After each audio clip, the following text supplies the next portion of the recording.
गुरु खालसा साध संगत जी। वाहेगुरु जी का खालसा वाहेगुरु जी की फतेह। अज श्री गुरु ग्रंथ साहब महाराज जी अपने पवित्र पावन अंग 192 तो राग गौड़ी के राही अपने पंजवें स्वरूप द्वारा पवित्र पावन उपदेश बख्शिश कर रहे हैं।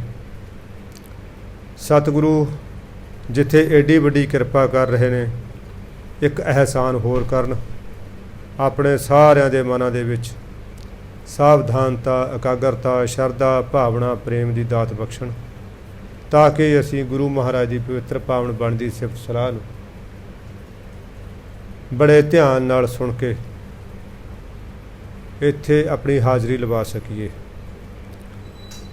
अज गुरु महाराज फरमाउंदे ने, तुमरी किरपा ते जपिया नाम, तुमरी किरपा ते दरगाह थां। इनू हुण तक आपां दरगाह पढ़ते रहे हैं। हुण बाबा जी ने दस्सिया कि फारसी का शब्द है। फारसी का एक निजम है, जदों हाहे तो पहला अखर मुक्ता हुंदा वो मुक्ते अखर नाल कन्ना लगदा। हुण आपां नूं पढ़ांगे दरगाह। महाराज इत्थे अपने निज स्वरूप परमात्मा नूं मुखातब हुंदियां होइयां फरमा रहे ने, हे परमात्मा ये तेरी किरपा नाल ही ना जपिया जांदा है। असी अपने जतनां नाल परमात्मा दा नाम नहीं जप सकते। साध संगत जी साडा मन ही नहीं करता। अब मैं देखिया कई बारी हफ्ता 10 दिन 20 दिन महीना बड़ा सिमरन चलदा है, बड़ा जी करदा नाम जपण नूं। फिर यह हुंदा विचली 10-20 दिन, कोई महीना 2 महीने ऐसा हुंदा भी नितनेम भी करना औखा लगदा। आपां सोचदे हां बई यार ये क्यों, भी पिछले महीने बड़ा जी लग्या सी, बड़ा साध संगत दे विच जां तां इह है भी साथों किते ना किते सूखम गलती हो जाती है, बहुत ही सूखम, जिहड़ी साडी पकड़ च भी नहीं आउंदी। कई बार वो गलती के कारण साडा वो रस सुक जांदा। डॉक्टर भाई वीर सिंह जी कहंदे, मैं श्री हरमंदर साहब ਅੰਮ੍ਰਿਤਸਰ ਦੇ ਵਿੱਚ बैठा सी, क्योंकि उत्थे रहिंदे सी, श्री ਅੰਮ੍ਰਿਤਸਰ रहिंदे सी। मैं दरबार साहब दे विच बैठा, बड़ा आनंद बनया होया, बहुत ही रस आया होया। तो मेरे अगे 2 बजुर्ग बैठे सी। वो किते बस हौली ना हौली घुस मुस कर रहे सी, इशारे नाल आप च एक दूजे नूं कोई समझा रहे सी। कहना मेरे मन च आ गया भी देख किड्डे कमले ने, दरबार साहब च भी आके गल्लां मारी जांदे ने, साडे मन च भी इ'यां जिहियां गल्लां आ जांदियां ने। कहने मेरा रस सुक गया। तो मैं अपने जिहड़े महापुरखां कोल जांदे सी हो, मैं उन्हां कोल गया भी महाराज मेरे नाल आ गल हो गई। वो कहने तू ऐ कर, तू राम बाग जाया कर। मैं जिहड़ा है राम बाग उत्थे जाण लग गया। राम बाग दे विच उत्थे बड़े सोहणे फुੱਲ उगे ने, वो जा मतलब बहुत सोहनी रमणीक जगह है। मैं उत्थे बैठ के भगती लग्या करन, मेरा उत्थे बड़ा रस बनया। 5-6 महीने मैं उत्थे आनंद माणिया। 5-6 महीने तो बाद मेरे दिमाग च आया बई यार हरमंदर साहब ते राम बाग च कोई फर्क ही नहीं। सुंगो ये जगह हरमंदर साहब तो ज़्यादा वधिया, इत्थे दा रस बन गया। कहने उत्थों सुक गया। जदों मैं उत्थे कहने फिर महापुरखां कोल गया, महापुरख कहने यार तू गलतियां ते गलतियां करी जाना। कहने महाराज कहने जो हरमंदर साहब तू भगत सी, तेरा रस सुक्या, तेरे दिमाग च कोई शंका आई सी ना। कहने हाँ जी। 2 बजुर्ग बैठे सी, वो आप च कोई गुफ्तगू कर रहे सी, सुनाई नहीं दिती। मैनू समझ आई थोड़ी जी, मतलब समझ नहीं आई तो उदा मतलब मैनू लग्या कि भी वो गल्लां कर रहे हैं। मेरा मन उगता गया, मेरे मन च आ गया कि भी ये कमले ने, बजुर्ग मूर्ख ने, इत्थे आके भी गल्लां करी जांदे ने। वो कहने वो पता कौन सी, तैं एक लिबास जिहा देख लिया सादा जा उन्हां दा, वो फलाने फलाने सी, बहुत उच्ची आत्मक अवस्था दे। वो परमात्मा दो गुरु महाराज की कोई गल एक दूजे नाल सांझी कर रहे सी भी हाँ, तस्दीक कर रहे सी भी हाँ आ जो गुरबाणी कहती है, कीर्तनियाँ पढ़ रहे हैं, ये बिल्कुल सही है। तू उन्होंने शंका किया, कहने फिर हुण तेरे दिमाग च आया ना? कहने हाँ जी मेरे दिमाग च आया ਵੀ ਹਰਿਮੰਦਰ ਸਾਹਿਬ ਨਾਲੋਂ ਤਾਂ ਇਹ ਰਾਮ ਬਾਗ ਵਧੀਆ। ਉਹ ਕਹਿੰਦੇ ਕਮਲਿਆ ਆ ਰਾਮ ਬਾਗ ਉੱਥੇ ਚੱਲ ਠੀਕ ਹੈ, ਕੁਦਰਤੀ ਜਿਹੜਾ ਵਾਤਾਵਰਨ ਹੈ ਬਹੁਤ ਵਧੀਆ ਹੈ, ਹਰਿਮੰਦਰ ਸਾਹਿਬ ਦੀ ਰੀਸ ਤਾਂ ਸੱਚਖੰਡ ਵੀ ਨਹੀਂ ਕਰ ਸਕਦਾ। ਜਿੱਥੇ ਪਹਿਲੀ ਪਾਤਸ਼ਾਹੀ ਦੇ ਚਰਨ ਪਏ, ਦੂਜੀ ਦੇ ਪਏ, ਤੀਜੀ ਦੇ ਪਏ, ਚੌਥੇ ਐਨ ਤਾਂ ਫਿਰ ਮੋੜੀਓ ਗੱਡੀ ਪ੍ਰਤੱਖ ਤੌਰ 'ਤੇ ਪੰਜਵੀਂ ਦੇ, ਫਿਰ ਛੇਵੀਂ ਦੇ, ਨੌਵੀਂ ਦੇ ਉੱਥੇ ਚਰਨ ਪਏ। ਫਿਰ ਬੜੇ ਬਾਬਾ ਬੁੱਢਾ ਜੀ ਵਰਗੇ, ਭਾਈ ਗੁਰਦਾਸ ਜੀ ਵਰਗੇ ਗੁਰਸਿੱਖਾਂ ਦੇ, ਬਾਬਾ ਦੀਪ ਸਿੰਘ ਵਰਗਿਆਂ ਦੇ, ਪਤਾ ਨਹੀਂ ਕਿੰਨੇ ਕੁ ਸ਼ਹੀਦਾਂ ਦੇ ਉੱਥੇ ਚਰਨ ਪਏ ਨੇ। ਅਤੇ ਤੂੰ ਉਹਦੇ ਨਾਲ ਕਿਵੇਂ ਰਲਾਤਾ ਰਾਮ ਬਾਗ ਨੂੰ? ਹੁਣ ਤੂੰ ਕਰੇ ਕਿਸੇ ਤਰ੍ਹਾਂ ਦੀ ਸ਼ੰਕਾ ਨਹੀਂ ਕਰਨੀ, ਚਾਹੇ ਤੇਰੇ ਅੱਗੇ ਨਾ ਕੋਈ ਮਤਲਬ ਗਧਾ ਗਊ ਵਾਲੀ ਹਰਕਤ ਕਰੀ ਜਾਵੇ, ਜਾਂ ਕੋਈ ਕੁੱਤਾ ਸ਼ੇਰ ਵਾਲੀ ਹਰਕਤ ਕਰੀ ਜਾਵੇ, ਜਾਂ ਸ਼ੇਰ ਕੁੱਤੇ ਵਾਲੀ ਹਰਕਤ ਕਰੀ, ਤੈਂ ਕਦੀ ਕੋਈ ਸ਼ੰਕਾ ਨਹੀਂ ਕਰਨੀ ਹੈਗੀ। ਉਹ ਕਹਿੰਦੇ ਠੀਕ ਹੈ ਜੀ। ਫਿਰ ਕਿਰਪਾ ਕੀਤੀ, ਕਹਿੰਦੇ ਫਿਰ ਰਸ ਆ ਗਿਆ। ਕਈ ਵਾਰੀ ਸਾਡਾ ਮਨ, ਜਾਂ ਇਹ ਵੀ ਕਹਿੰਦੇ ਨੇ ਫਿਲਾਸਫੀ ਵਾਲੇ, ਸਾਡਾ ਜਿਹੜਾ ਮਾਨਸਿਕ ਅਵਸਥਾ ਉਹ ਹੁੰਦੀ ਹੈ ਪਲੇਟੂ ਵਾਂਗੂ, ਜਿਹਨੂੰ ਪਠਾਰ ਕਹਿੰਦੇ ਆਪਾਂ। ਪਠਾਰ ਨਾ ਕਦੇ ਸਿੱਧੀ ਨਹੀਂ ਹੁੰਦੀ। ਆਪਾਂ ਜਾਂਦੇ ਹਾਂ ਸਾਊਥ ਵੱਲ, ਉਹ ਕੀ ਦੇਖਦਾ, ਪਠਾਰ ਐਂ ਆ, ਕਦੇ ਐਂ ਨੀਵੀਂ ਆ ਗਈ, ਫਿਰ ਕਿੰਨੀ ਦੇਰ ਉਹ ਨੀਵੀਂ ਚੱਲੀ ਜਾਂਦੀ ਹੈ। ਪਹਾੜ ਤਾਂ ਐਂ ਹੁੰਦੇ ਨਾ, ਐਂ ਬਿਲਕੁਲ, ਉਹ ਪਠਾਰ ਐਂ ਹੁੰਦੀ ਹੈ, ਫਿਰ ਐਂ ਨੀਵੀਂ ਹੋ ਗਈ, ਫਿਰ ਐਂ, ਫਿਰ ਕਈ ਵਾਰੀ ਨੀਵਾਂ ਚੱਲੀ ਜਾਂਦੀ ਹੈ, ਕਈ ਵਾਰੀ ਫਿਰ ਐਂ ਉੱਪਰ ਚੱਲੀ ਜਾਂਦੀ ਹੈ। ਇਸੇ ਤਰ੍ਹਾਂ ਜਿਹੜੀ ਜਿਵੇਂ ਆਪਣੇ ਉਹ ECG ਕਰਦੇ ਨੇ ਦਿਲ ਦੀ, ਉਹਦੀ ਲਾਈਨ ਕਦੇ ਸਿੱਧੀ ਨਹੀਂ ਚੱਲਦੀ, ਉਹ ਵੀ ਵਿੰਗੀ ਟੇਢੀ ਹੁੰਦੀ ਹੈ, ਕਿਤੇ ਕਾਫੀ ਉੱਪਰ ਨੀਚੇ ਹੋ ਜਾਂਦੀ ਹੈ। ਇਹ ਬਿਲਕੁਲ ਇਸੇ ਤਰ੍ਹਾਂ ਹੀ ਸਾਡੀ ਮਾਨਸਿਕ ਅਵਸਥਾ ਵੀ ਨਹੀਂ ਚੱਲਦੀ। ਹਾਂ, ਗੁਰੂ ਮਹਾਰਾਜ ਦੇ ਚਰਨਾਂ 'ਚ ਬੇਨਤੀ ਕਰਦੇ ਰਹਿਣਾ, ਸੱਚੇ ਪਾਤਸ਼ਾਹ ਕਿਰਪਾ ਬਣਾਈ ਰੱਖਣੀ ਹੈ। ਭਜਨ ਬੰਦਗੀ ਨੂੰ ਇੱਕ ਤਾਂ ਲੰਬਿਆਂ ਕਰਨਾ, ਇਹ ਪੀਰੀਅਡ ਵਧਾ ਦੇਣਾ, ਇੱਕ ਨੂੰ ਹੋਰ ਗੂੜਾ ਅਤੇ ਗਾੜਾ ਕਰ ਦੇਣਾ। ਇੰਨਾ ਸੰਘਣਾ ਕਰਦੇ ਮੇਰੀ ਭਜਨ ਬੰਦਗੀ ਨੂੰ ਕਿ ਵਿੱਚ ਕੋਈ ਜਿਹੜਾ ਦੂਸਰਾ ਭਾਵ ਹੈ ਉਹ ਵਿੱਚ ਇੰਟਰੇ ਨਾ ਕਰ ਸਕੇ, ਘੁਸ ਨਾ ਸਕੇ ਵਿੱਚ।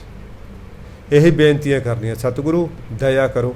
ਜਿਵੇਂ ਮੈਨੂੰ ਭੋਜਨ 'ਚੋਂ ਰਸ ਆਉਂਦਾ, ਗੱਲਾਂ ਬਾਤਾਂ 'ਚੋਂ ਰਸ ਆਉਂਦਾ, ਹੋਰ ਮੈਨੂੰ ਅੱਖਾਂ ਦਾ ਫਿਲਮਾਂ ਦੇਖਦਿਆਂ ਉਹ 'ਤੇ ਰਸ ਆਉਂਦਾ, ਮੇਰੇ 'ਤੇ ਦਇਆ ਕਰੋ। ਜਦੋਂ ਮੈਂ ਬਾਣੀ ਪੜ੍ਹਾਂ, ਮੈਨੂੰ ਤੇਰੇ ਨਾਮ ਦਾ, ਤੇਰੀ ਬਾਣੀ ਦਾ ਰਸ ਆਵੇ। ਫਿਰ ਉਹ ਕਿਰਪਾ ਕਰਦੇ ਨੇ। ਹੁਣ ਸਤਿਗੁਰੂ ਹੀ ਕਹਿੰਦੇ ਨੇ, ਕਦੇ ਹੇ ਪ੍ਰਮਾਤਮਾ ਤੇਰੀ ਕਿਰਪਾ ਦੇ ਨਾਲ ਹੀ ਨਾਂ ਜਪਿਆ ਜਾਂਦਾ ਹੈ। ਕਈ ਵਾਰੀ ਬੰਦਾ ਨਾਮ ਜਪਦਾ, ਦਰਗਾਹ 'ਚ ਪ੍ਰਵਾਨੇ ਨਹੀਂ ਹੁੰਦਾ। ਜਿਵੇਂ ਆਪਾਂ ਕੱਲ੍ਹ ਵੀ ਇੱਕ ਸਾਧੂ ਮਹਾਤਮਾ ਦੀ ਗੱਲ ਸਾਂਝੀ ਕੀਤੀ ਸੀ ਕਿ ਉਹ ਬੇਸਵਾ ਚਲੀ ਗਈ ਸੀ ਬਵਾਨਾਂ 'ਤੇ ਚੜ੍ਹ ਕੇ, ਅਤੇ ਸਾਧੂ ਨੂੰ ਕੁੱਟਦੇ ਲੈ ਕੇ ਗਏ ਸੀ। ਹੁਣ ਕਹਿੰਦੇ ਦਰਗਾਹ ਦੇ ਵਿੱਚ ਵੀ ਥਾਂ ਤੇਰੀ ਕਿਰਪਾ ਨਾਲ ਹੀ ਮਿਲਣਾ, ਸਾਡੇ ਯਤਨਾਂ ਨਾਲ ਨਹੀਂ ਮਿਲਣਾ। ਸਾਡੇ ਇੱਕ ਕੋਈ ਮਹਾਤਮਾ ਪਹਾੜਾਂ 'ਚ ਬੈਠਾ ਭਗਤੀ ਕਰ ਰਿਹਾ ਕਿਸੇ ਪੱਥਰ ਦੀ ਵੱਡੀ ਸਾਰੀ ਸਿਲਾ 'ਤੇ, ਭਗਵਾਨ ਕਹਿੰਦੇ ਖੁਸ਼ ਹੋਏ। ਉਹਨਾਂ ਨੇ ਆਪਣਾ ਦੂਤ ਭੇਜਿਆ, ਜਿਹੜਾ ਸਾਧੂ ਬੈਠਾ ਉਹਨੂੰ ਪੁੱਛ ਕੇ ਆ। ਇਹ ਬਾਬਾ ਪਿੰਦਰਪਾਲ ਸਿੰਘ ਜੀ ਇਹ ਕਥਾ ਸੁਣਾ ਰਹੇ ਸੀ ਇੱਕ ਦਿਨ। ਕਹਿੰਦੇ ਉਹਨੂੰ ਪੁੱਛ ਕੇ ਆ ਵੀ ਤੈਨੂੰ ਤੇਰੇ ਕਰਮਾਂ ਦਾ ਫਲ ਚਾਹੀਦਾ ਜਾਂ ਬਖਸ਼ਿਸ਼ ਚਾਹੀਦੀ ਹੈ। ਉਹ ਜਦੋਂ ਉਹਨੂੰ ਪੁੱਛਿਆ ਗਿਆ, ਉਹਦੇ ਦਿਮਾਗ 'ਚ ਹਉਮੈ ਆ ਗਈ। ਉਹ ਕਹਿਣ ਲੱਗ ਗਿਆ, ਜੀ ਮੈਨੂੰ ਇੰਨੇ ਸਾਲ ਹੋ ਗਏ ਭਗਤੀ ਕਰਦੇ ਨੂੰ, ਪੱਥਰ 'ਤੇ ਬੈਠਾ ਜੀ, ਮੈਂ ਪੱਥਰ ਘਸਾਤਾ ਬੈਠੇ ਬੈਠੇ ਨੇ, ਮੈਨੂੰ ਮੇਰੇ ਕਰਮ ਦਾ ਫਲ ਚਾਹੀਦਾ। ਭਗਵਾਨ ਨੇ ਫਿਰ ਦੂਤ ਭੇਜਿਆ, ਕਹਿੰਦੇ ਦੁਬਾਰੇ ਪੁੱਛਿਆ। ਉਹ ਦੁਬਾਰੇ ਵੀ ਉਹਨੇ ਇਹੀ ਜਵਾਬ ਦਿੱਤਾ, ਕਹਿੰਦਾ ਜੀ ਮੈਂ ਤਾਂ ਬਿਲਕੁਲ ਮਹਾਰਾਜ ਤੋਂ ਐਨ ਪੂਰੀ ਉਸ ਨਾਲ ਲੈਣੀ ਹੈ ਫਲ ਕਰਮ ਦਾ, ਅਤੇ ਮੈਂ ਇੰਨੀ ਭਗਤੀ ਕੀਤੀ ਹੈ। ਕਹਿੰਦੇ ਪਰਮਾਤਮਾ ਦਿਆਲੂ ਹੈ। ਉਹਨੇ ਕਹਿੰਦੇ ਫਿਰ ਤੀਜੀ ਵਾਰ ਵੀ ਭੇਜਿਆ। ਜਦੋਂ ਤੀਜੀ ਵਾਰ ਭੇਜਿਆ ਨਾ, ਉਹਦੇ ਦਿਮਾਗ 'ਚ ਆ ਗਿਆ, ਯਾਰ ਵੀ ਜਿਹੜੀ ਕੋਈ ਤੀਜੀ ਵਾਰ ਗੱਲ ਪੁੱਛ ਰਹੇ ਨੇ, ਕੋਈ ਇਹਦੇ ਵਿੱਚ ਭੇਦ ਹੋਣਾ, ਕੋਈ ਮਰਮ ਹੋਊਗਾ ਪੱਕਾ। ਉਹਦੇ ਦਿਮਾਗ 'ਚ ਆ ਗਈ ਗੱਲ। ਉਹ ਕਹਿੰਦਾ ਜੀ ਮੈਨੂੰ ਤਾਂ ਬਖਸ਼ਿਸ਼ ਚਾਹੀਦੀ ਆ। ਜਦੋਂ ਬਖਸ਼ਿਸ਼ ਕਿਹਾ, ਉਹ ਬਖਸ਼ਿਸ਼ ਹੋ ਗਈ। ਫਿਰ ਉਹਨੂੰ ਸਮਝਾਇਆ ਗਿਆ, ਉਹ ਕਮਲ ਹੈ, ਤੂੰ ਤਾਂ ਕਰਮ ਦਾ ਫਲ ਮੰਗ ਰਿਹਾ ਸੀ। ਪਹਿਲਾਂ ਜਿਹੜਾ ਦਰਿਆ ਦੇ ਕਿਨਾਰੇ ਬੈਠਾ, ਦਰਿਆ ਦਾ ਪਾਣੀ ਪੀਤਾ, ਉਹਦਾ ਲੇਖਾ ਦੇ। ਫਿਰ ਇਹ ਪੱਥਰ ਦੇ ਉੱਤੇ ਤੂੰ ਕਿੰਨੇ ਸਾਲ ਹੋ ਗਏ, ਤੈਨੂੰ 50 ਸਾਲ ਹੋ ਗਏ, ਇਹ ਪੱਥਰ ਤੈਨੂੰ ਹੁਣ ਸਿਰ 'ਤੇ ਚੱਕ, ਇਹਦਾ ਲੇਖਾ ਦੇ। ਪਹਿਲਾਂ ਇੰਨੇ ਫਲ ਖਾਧੇ ਨੇ, ਉਹ ਦਰਖਤਾਂ ਦਾ ਲੇਖਾ ਦੇ। ਸਾਧ ਸੰਗੀ ਲੇਖਾ ਕਤੇ ਨਾ ਛੁੱਟੀਏ, ਖਿਨ ਖਿਨ ਭੂਲਣ ਹਾਰ। ਅਸੀਂ ਲੇਖੇ ਦੇ ਵਿੱਚ ਨਹੀਂ ਛੁੱਟਦੇ। ਇੱਕ ਥਾਂ 'ਤੇ ਪੰਚਮ ਪਾਤਸ਼ਾਹ ਵੀ ਕਹਿੰਦੇ, ਲੇਖਾ ਛੋੜ ਅਲੇਖਾ ਛੁੱਟੈ, ਹਮ ਨਿਰਗੁਣ ਲਿਹੋ ਉਬਾਰੀ। ਅਸੀਂ ਲੇਖੇ ਦੇ ਨਾਲ ਕਦੀ ਨਹੀਂ ਛੁੱਟ ਸਕਦੇ। ਮਾਂ ਦਾ ਲੇਖਾ ਨਹੀਂ ਦੇ ਸਕਦੇ, ਪਿਓ ਦਾ ਲੇਖਾ ਨਹੀਂ ਦੇ ਸਕਦੇ, ਜਿਹਨੇ ਸਾਡੇ ਲਈ ਕਰਜ਼ਾ ਚੱਕ ਚੱਕ ਕੇ ਸਾਨੂੰ ਇਸ ਇੱਕ ਮੁਕਾਮ 'ਤੇ ਪਹੁੰਚਾਇਆ। ਅਸੀਂ ਭੈਣਾਂ ਭਾਈਆਂ ਦਾ ਲੇਖਾ ਨਹੀਂ ਦੇ ਸਕਦੇ। ਮਹਾਰਾਜ ਕਹਿੰਦੇ ਤੇਰੀ ਕਿਰਪਾ ਦੇ ਨਾਲ ਹੀ ਦਰਗਾਹ 'ਤੇ ਥਾਂ ਮਿਲਦਾ ਹੈ। तुझ बिन पार ब्रह्म नहीं कोए, तुमरी किरपा ते सदा सुख होए। रहाओ, ये रहाओ दियां पंक्तियां च कहने, हे परमात्मा तेरे बगैर, तेरे वर्गा, तेरे बगैर साडे ते किरपा करने वाला होर कोई है ही नहीं। तुझ बिन, ये परमात्मा तेरे बगैर ये जीवां दे उत्ते, ये पापियां दे उत्ते, बकारियां दे उत्ते, दोषियां दे उत्ते किरपा करने वाला होर कोई है ही नहीं। केवल ते केवल तू है किरपा करने वाला। ते तेरी किरपा ते यह है भी तेरी किरपा में सुख कनेरे, तेरी किरपा ते हमेशा हमेशा ही सुख होंदा। खखे नूं औंकड़ वाला सुख है, मिलाप हमेशा हमेशा का मिलाप हो जाता है। रहाओ तो बाद सतगुरु फरमाउंदे ने, तुम मन वसे तो दुख ना लागै, तुमरी किरपा ते भरम भौ भागै। महाराज तेरे मन वसन दे नाल, जे भाव तू साडे मन च बस जावें, फिर जीव नूं दुख ही नहीं लगता। दुख ही नहीं लगता, क्योंकि दुख लगना विछोड़े करके। जदों हुण मन च बस गया, विछोड़ा होना नहीं, दुख कोई लगना नहीं। इसे करके सतगुरु ने फरमाया, औखी घड़ी ना देखण देई, अपना बिरद संभाले, हाथ दे राखा अपने को, सास सास परत पाले। क्योंकि हुण वो हिरदे च बैठा है, इस करके दुख उन्होंने है ही नहीं। महाराज करे, जे तू बस मन च बस जे परमात्मा, फिर दुख लगते नहीं जीव नूं। तुमरी किरपा ते भरम भौ भागै, तेरी किरपा दे नाल तां ये डर अते भरम दोनों खत्म हो जाते हैं। क्योंकि सूरज चढ़दा साध संगत जी, ना तारे रहिंदे ने, ना हनेरा रहिंदा, ना रात दी ठंडक रहिंदी है, निघ हुंदी है, प्रकाश हुंदा है। किन्ने जिहड़े चोर जार खून खार सब लुक जाते हैं। हुण जे किते अंदर जो परमात्मा का प्रकाश हुंदा साध संगत जी, फिर कुछ रहिंदे नहीं अंदर दूसरा भा, फिर तो एको ही परमात्मा एको ही नजर आउंदा। हुण हनेरे कारण असीं ठोकरां खा रहे हैं। पार ब्रह्म अपरंपर स्वामी, सगल घटां के अंतरजामी। हे पार ब्रह्म, हे परे तो परे अपरंपर, हे मेरे मालिक तू सारे घटां दा अंतरजामी है, सारियां दे हिरदियां दी जानण वाला है, सारियां दे हिरदियां दी तैनूं सार है।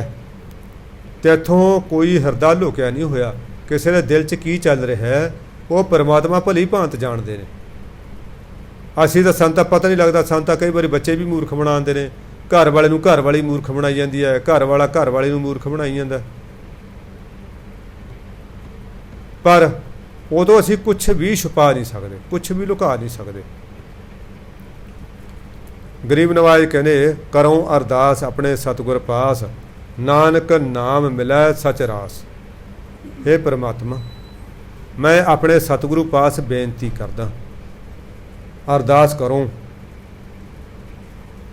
बिनत करों, अरदास सुनो, जे ठाकुर भावै, देहो दर्श मन चाओ, भगत ए मन ठहरावे। मैं बेनती करदा, अरदास करदा अपने सतगुरु दे कोल कि हे नानक मैनू सच्चे नाम की राशि प्राप्त हो जाए। ਆਪਾਂ ਤਾਂ ਗੁਰਦੁਆਰੇ ਜਾਂਦੇ ਹਾਂ, ਮਹਾਰਾਜ ਮੇਰੀ ਪ੍ਰਮੋਸ਼ਨ ਹੋ ਜਾਏ, ਮੈਨੂੰ ਲਾਟਰੀ ਨਿਕਲ ਆਵੇ, ਮੈਨੂੰ ਇੰਨੇ ਪੈਸੇ ਮਿਲ ਜਾਣ, ਫਸਲ 'ਚ ਵਾਧਾ ਹੋਵੇ, ਦੁਕਾਨ 'ਤੇ ਖੱਟੀ ਜ਼ਿਆਦਾ ਹੋਵੇ। ਆਪਾਂ ਤਾਂ ਇੱਦਾਂ ਦੀਆਂ ਬੇਨਤੀਆਂ ਕਰਦੇ ਹਾਂ। ਹੁਣ ਉਹ ਕਹਿੰਦੇ ਨਹੀਂ, ਮੈਨੂੰ ਤਾਂ ਸੱਚੀ ਪੂੰਜੀ ਚਾਹੀਦੀ ਆ, ਸੱਚੀ ਰਾਸ਼ੀ ਮੈਨੂੰ ਚਾਹੀਦੀ ਆ, ਮੈਨੂੰ ਮਿਲ ਜਾਵੇ ਕਿਤੇ। ਕਿਰਪਾ ਕਰੋ ਤੇਰੇ ਦਾਨ 'ਚ ਹੀ ਦੇ ਦੇ ਮਹਾਰਾਜ। ਨਾਨਕ ਜਾਚਕ ਦਰ ਤੇਰਾ, ਪ੍ਰਭ ਤੁਧਨੋਂ ਮੰਗਿਆ ਦਾਨ। ਦੇਖ ਲਓ, परमात्मा ने दान च मंग लिया, तो बाकी जिन्ना कुछ मालक का वो तो सारी फिर अपने आप दान च आ गया। अगे उदाहरण देंदे ने सतगुरु, गौड़ी महला पंजवां, कान बिन जैसे थोथर तुखा, नाम बहूण सूने से मुखा। तुख कहते ने साध संगत जी, जिवें कणक दी वल्लियां चों कणक कढ ले, दाने कढ ले, पिछे तूड़ी रह जाती है। मक्की दे छली चों आपां दाने कढ ले, पिछे गुला बच जाता। चौलों के जीरी दे विचों आपां ने चौल कढ ले, पिछे फिर जिहड़ा वो तुखा बच जाता। बाजरे चों दाने कढ ले, पिछों तूतड़ा बच जाता, तुखा जिन्हों आपां कहने। भाव जिहड़ी चीज़ चों दाने कढे गए निकल गए, पिछे जो बचा फूस पराल उहनूं की कहते तुखा। कहने परमात्मा जिवें नाम तो बगैर ये जिहड़ा तुखा है वह थोथा हुंदा। इस तरह असी चाहे लख चंगियां गल्लां करी जाइए, लख असी कोई कविशरियां पढ़ी जाइए, कोई होर उरलियां परलियां राजनीतिक गल्लां करी जाइए, चाहे धार्मिक गल्लां ही करियां जाइए, पर महाराज कहते नाम तो बगैर ये मूँह सुनना है। ਜਿਵੇਂ ਦਾਣਿਆਂ ਤੋਂ ਬਗੈਰ ਫਸਲ ਦੀਆਂ ਬੱਲੀਆਂ, ਫਸਲ ਦੇ ਸਿੱਟੇ ਥੋਥੇ ਹੁੰਦੇ ਨੇ ਨਾ, ਇਹ ਨਾਮ ਤੋਂ ਬਗੈਰ ਸਾਡਾ ਮੂੰਹ ਵੀ ਥੋਥਾ ਹੈ, ਸੁੰਨਾ ਹੈ। ਇਸ ਕਰਕੇ ਸਤਿਗੁਰੂ ਰਹਾਉ ਦੀਆਂ ਪੰਕਤੀਆਂ 'ਚ ਫਰਮਾਉਂਦੇ ਨੇ, ਹਰ ਹਰ ਨਾਮ ਜਪੋ ਨਿਤ ਪ੍ਰਾਣੀ, ਨਾਮ ਬਹੂਣ ਤ੍ਰਿਗ ਦੇ ਬਗਾਨੀ। ਹੈ ਪ੍ਰਾਣੀ, ਨਿਤ ਦਾ ਮਤਲਬ ਸਾਧ ਸੰਗਤ ਜੀ ਡੇਲੀ ਜਾਂ ਐਵਰੀਡੇ ਨਹੀਂ ਹੈ। ਨਿਤ ਦਾ ਮਤਲਬ ਐਵਰੀ ਟਾਈਮ, ਹਰ ਵੇਲੇ, ਹਰ ਪਲ, ਹਰ ਸਵਾਸ, ਹਰ ਫੋਰ ਸਾਨੂੰ ਨਾਮ ਜਪਣ ਦਾ ਹੁਕਮ ਹੈ। ਮਹਾਰਾਜ ਕਿਰਪਾ ਕਰਨ ਸਾਨੂੰ ਭੁੱਲੇ ਨਾ। ਅਸੀਂ ਬੇਨਤੀ ਉਹਦੇ ਚਰਨ 'ਚ ਕਰੀਏ, ਵਿਸਰ ਨਾਹੀਂ ਦਾਤਾਰ, ਆਪਣਾ ਨਾਮ ਦੇਹੋ, ਗੁਣ ਗਾਵਾਂ ਦਿਨ ਰਾਤ, ਨਾਨਕ ਚਾਉ ਇਹੋ। ਬੇਨਤੀ ਕਰੀਏ ਗੁਰਾ, ਇੱਕ ਦੇਹ 부ਝਾਈ, ਸਭਨਾ ਜੀਆਂ ਕਾ ਇੱਕ ਦਾਤਾ, ਸੋ ਮੈਂ ਵਿਸਰ ਨਾ ਜਾਈ। ਮਹਾਰਾਜ ਜੀ ਕਹਿੰਦੇ ਹੇ ਪ੍ਰਾਣੀ, ਹੇ ਜੀਵ, ਹੇ ਬੰਦਿਆ, ਪਰਮਾਤਮਾ ਦੇ ਨਾਮ ਨੂੰ ਹਰ ਵੇਲੇ ਜਪ। ਤੁਰਦਿਆਂ, ਫਿਰਦਿਆਂ, ਬੈਠਿਆਂ, ਉੱਠਦਿਆਂ, ਜਾਗਦਿਆਂ, ਸੌਂਦਿਆਂ, ਖਾਂਦਿਆਂ, ਖੇਲਦਿਆਂ, ਹੱਸਦਿਆਂ ਉਹਨੂੰ ਯਾਦ ਕਰਨਾ, ਉਹਨੂੰ ਭੁਲਾਉਣਾ ਨਹੀਂ ਹੈ। ਕਹਿੰਦੇ ਫਿਰ ਕੀ ਹੋਏਗਾ? ਨਹੀਂ ਤਾਂ ਕਹਿੰਦੇ ਨਾਮ ਤੋਂ ਬਗੈਰ ਇਹ ਜਿਹੜੀ ਤੇਰੀ ਬੇਗਿਆਨੀ, ਇਹ ਬੇਗਾਨੀ ਦਾ ਮਤਲਬ ਉੱਪਰ ਹੀ ਨਹੀਂ, ਬੇਗਿਆਨੀ ਦਾ ਮਤਲਬ ਗਿਆਨ ਬਹੂਣੀ, ਗਿਆਨ ਤੋਂ ਸਖਣੀ। ਇਹ ਗਿਆਨ ਤੋਂ ਸਖਣੀ ਦੇ ਤੇਰੀ ਧਰਕਾਰ ਯੋਗ ਹੈ। ਸਾਧ ਸੰਗਤ ਜੀ, ਇੱਕ ਤਾਂ ਹੁੰਦਾ ਸਤਕਾਰ, ਇੱਕ ਹੁੰਦਾ ਧਰਕਾਰ। ਨਾਮ ਜਪਣ ਤੋਂ ਬਗੈਰ ਸਾਨੂੰ ਕਿਤੋਂ ਸਤਕਾਰ ਨਹੀਂ ਮਿਲਣਾ। ਜਿਵੇਂ ਇੱਥੇ ਲੋਕ ਅਮੀਰ ਬੰਦਿਆਂ ਦਾ ਸਤਿਕਾਰ ਕਰਦੇ ਨੇ ਨਾ, ਅਮੀਰ ਬੰਦਿਆਂ ਦੀ ਨਾਲ ਫੋਟੋ ਖਿਚਾਉਣੀ, ਅਮੀਰ ਬੰਦਿਆਂ ਦੇ ਸਾਈਨ ਲੈਣੇ, ਅਮੀਰ ਬੰਦਿਆਂ ਨਾਲ ਸੈਲਫੀਆਂ ਲੈਣੀਆਂ, ਅਮੀਰ ਬੰਦਿਆਂ ਦੇ ਨਾਲ ਕੋਈ ਰਾਬਤਾ ਕਾਇਮ ਕਰਨਾ, ਆਪਣੇ ਆਪ ਨੂੰ ਵੱਡੇ ਭਾਗਾਂ ਵਾਲੇ ਸਮਝਦੇ ਨੇ। ਉਹ ਸਾਧ ਸੰਗਤ ਜੀ ਇਸ ਦੁਨੀਆ 'ਚ ਰੁਪਈਏ ਪੈਸੇ ਵਾਲਾ ਅਮੀਰ ਹੈ, ਉਸ ਦੁਨੀਆ ਦੇ ਵਿੱਚ ਨਾਮ ਵਾਲਾ ਹੀ ਅਮੀਰ ਹੈ। ਇੱਥੇ ਚਾਹੇ ਉਹ ਪੂਰੇ ਧਰਤੀ ਦਾ ਰਾਜਾ ਹੋਵੇ, ਜੇ ਉਹਦੇ ਪੱਲੇ ਨਾਮ ਨਹੀਂ ਹੈ ਨਾ, ਉਹ ਉੱਥੇ ਖਾਕੀ ਨੰਗ ਹੈ, ਉੱਥੇ ਖਾਕੀ ਨੰਗ ਹੈ ਜੇ ਨਾਮ ਨਹੀਂ ਹੈ ਉਹਦੇ। ਚਾਹੇ ਇੱਥੇ ਆਪਾਂ ਅਰਬਾਂ ਖਰਬਾਂ ਅਸੰਖਾਂ ਦੇ ਮਾਲਕ ਹੋਈਏ। ਸਤਿਗੁਰੂ ਕਹਿੰਦੇ ਨੇ, ਜਿਨ ਕੈ ਪੱਲੇ ਧਨ ਵਸੈ, ਤਿਨ ਕਾ ਨਾਉ ਫਕੀਰ, ਜਿਨ ਕੈ ਪੱਲੇ ਤੂੰ ਵਸੈ, ਤੇ ਨਰ ਗੁਣੀ ਗਹੀਰ। ਅਸਲ ਗੁਣਾਂ ਦੇ ਖਜ਼ਾਨੇ ਤਾਂ ਉਹ ਨੇ ਜਿਹਦੇ ਪੱਲੇ ਧਨ ਹੈ ਨਾ, ਉਹ ਤਾਂ ਉਹਦਾ ਫਕੀਰ ਨੇ, ਤਾਂ ਮੰਗਤੇ ਨੇ। ਕਿਉਂਕਿ ਤਾਂ ਹੋਰ ਧਨ, ਹੋਰ ਧਨ, ਹੋਰ ਧਨ, ਇਹੀ ਲਾਲਸਾ ਬਣੀ ਰਹਿੰਦੀ ਆ ਅੰਦਰ। ਗਰੀਬ ਨਵਾਜ਼ ਕਹਿੰਦੇ ਤੇਰੀ ਜਿਹੜੀ ਦੇਹ ਹੈ ਨਾ, ਇਹ ਤਾਂ ਬੇਗਿਆਨੀ ਹੈ, ਗਿਆਨ ਬਹੂਣੀ ਹੈ, ਇਹ ਧਰਕਾਰ ਯੋਗ ਹੈ। ਕਈ ਥਾਵਾਂ 'ਤੇ ਲਿਖਿਆ ਫਿੱਟ ਅਲੂਣੀ ਦੇ, ਕਈ ਥਾਵਾਂ 'ਤੇ ਵੀ ਲਿਖਿਆ ਜੇ 100 ਵਾਰੀ ਧਰਕਾਰ ਕਹੀਏ ਨਾ ਕਿਸੇ ਨੂੰ, ਤਾਂ ਇੱਕ ਜਿਹੜਾ ਹੈ ਉਹ ਫਿੱਟ ਬਣਦਾ ਨਾ। ਸੌਰੀ ਮੈਂ ਹਾਂ, ਜੇ 100 ਵਾਰੀ ਫਿੱਟੇ ਮੂੰਹ ਕਹੇ ਤਾਂ ਇੱਕ ਵਾਰੀ ਧ੍ਰਿਗ ਬਣਦਾ। ਦੇਖ ਲਓ, ਜੇ ਆਪਾਂ 100, ਜਿਵੇਂ ਆਪਾਂ 12 ਚੀਜ਼ਾਂ ਇਕੱਠੀਆਂ ਕਰ ਲਈਏ, ਫਿਰ ਆਪਾਂ ਕਹਿੰਦੇ ਮੇਰੇ ਕੋਲ ਦਰਜਨ ਹੋ ਗਿਆ ਚੀਜ਼ਾਂ ਦੀ। ਹਫ਼ਤੇ ਦੇ 7 ਦਿਨ ਇਕੱਠੇ ਹੋ ਜਾਣ, ਆਪਾਂ ਕਹਿੰਦੇ ਹਫ਼ਤਾ ਹੋ ਗਿਆ। 30 ਦਿਨ ਇਕੱਠੇ ਹੋ ਗਏ, ਆਪਾਂ ਕਹਿੰਦੇ ਮਹੀਨਾ ਹੋ ਗਿਆ। ਜੇ 90 ਦਿਨ ਇਕੱਠੇ ਹੋ ਗਏ, ਆਪਾਂ ਕਹਿੰਦੇ ਤਿਮਾਹੀ ਹੋ ਗਈ। ਜੇ 180 ਦਿਨ ਹੋ ਗਏ, ਆਪਾਂ ਕਹਿੰਦੇ 6 ਮਹੀਨੇ ਹੋ ਗਏ। ਜੇ 360 ਦਿਨ ਹੋ ਜਾਣ, ਆਪਾਂ ਕਹਿੰਦੇ ਸਾਲ ਹੋ ਗਿਆ। ਇਸੇ ਤਰ੍ਹਾਂ ਮਹਾਰਾਜ ਜੀ ਕਹਿੰਦੇ ਜੇ 100 ਵਾਰੀ ਫਿੱਟੇ ਮੂੰਹ ਕਹੀਏ ਤਾਂ ਇੱਕ ਵਾਰੀ ਧ੍ਰਿਗ ਬਣਦਾ। ਹੁਣ ਦੇਖ ਲਓ ਆਪਾਂ ਨੂੰ ਕਿੰਨੇ ਫਿਟਕਾਰਾਂ ਪੈ ਰਹੀਆਂ ਇਹ ਨਾਮ ਤੋਂ ਬਗੈਰ। ਤਾਂ ਇਹ ਜਿਹੜੀ ਬੇਗਿਆਨੀ ਦੇਹ ਹੈ, ਮੂਰਖ ਦੇਹ ਹੈ, ਜੜ ਦੇਹ ਹੈ, ਇਸ ਨੂੰ ਧਰਕਾਰਾਂ ਪੈਣੀਆਂ ਨੇ। ਰਹਾਉ ਤੋਂ ਅੱਗੇ ਸਤਿਗੁਰੂ ਫਰਮਾਉਂਦੇ ਨੇ, ਨਾਮ ਬਿਨਾ ਨਾਹੀ ਮੁਖ ਭਾਗ, ਭਰਤ ਬਹੂਣ ਕਹਾ ਸੁਹਾਗ। ਕਹਿੰਦੇ ਨਾਮ ਤੋਂ ਬਗੈਰ ਤਾਂ ਬੰਦੇ ਦੇ ਮੱਥੇ ਤੇ ਭਾਗ ਹੀ ਨਹੀਂ ਆਉਂਦੇ। ਸਾਧ ਸੰਗਤ ਜੀ, ਕਈ ਬੰਦਿਆਂ ਨੂੰ ਮੈਂ ਦੇਖਿਆ, ਉਹ ਅਮੀਰ ਵੀ ਹੁੰਦੇ ਨੇ, ਘਰੇ ਖਾਣ ਪੀਣ ਨੂੰ ਵੀ ਚੋਖਾ ਹੁੰਦਾ, ਪਹਿਨਿਆ ਵੀ ਬਹੁਤ ਵਧੀਆ ਹੁੰਦਾ, ਪਰ ਮੂੰਹ ਤੇ ਰੌਣਕ ਨਹੀਂ ਹੁੰਦੀ, ਮੂੰਹ ਤੇ ਰੌਣਕ ਨਹੀਂ ਹੁੰਦੀ। ਕਈ ਬੰਦੇ ਬਿਲਕੁਲ ਗਰੀਬ ਘਰ 'ਚ ਜੰਮੇ ਹੁੰਦੇ ਨੇ, ਪਰ ਮੂੰਹ ਤੇ ਭਾਗ ਇੰਨਾ ਹੁੰਦਾ। ਮੈਂ ਇੱਕ ਬੰਦੇ ਨੂੰ ਜਾਣਦਾ, ਆਪਣਾ ਪੁਰਾਣਾ ਸਤਸੰਗੀ ਆ, ਹੁਣ ਤਾਂ ਆਉਂਦਾ ਨਹੀਂ, ਸਾਡੇ ਮੁਹੱਲੇ 'ਚ ਹੀ ਰਹਿੰਦੇ ਨੇ। ਉਹਨਾਂ ਦਾ ਹਾਲਾਂਕਿ ਉਹਨਾਂ ਕੋਲੇ ਇੱਕ ਮੇਰਾ ਖਿਆਲ ਬਿੱਗਾ ਵੀ ਜ਼ਮੀਨ ਦਾ ਨਹੀਂ ਸੀ। ਹੁਣ ਮੁੰਡੇ ਬਾਹਰ ਚਲੇ ਗਏ, ਚਲੋ ਹੁਣ ਖਰੀਦੇ ਨੇ ਉਹਨਾਂ ਨੇ 3-4 ਕਿੱਲੇ। ਉਹ ਕਈ ਵਾਰੀ ਸੀ ਦੁਕਾਨ 'ਤੇ, ਉਹ ਕਹਿੰਦੇ ਵੀਰ ਜੀ ਤੁਹਾਡਾ ਫਾਰਮ ਕਿੱਥੇ ਹੈ? ਲੋਕ ਕਹਿੰਦੇ ਤੁਹਾਡਾ ਫਾਰਮ ਕਿੱਥੇ ਹੈ?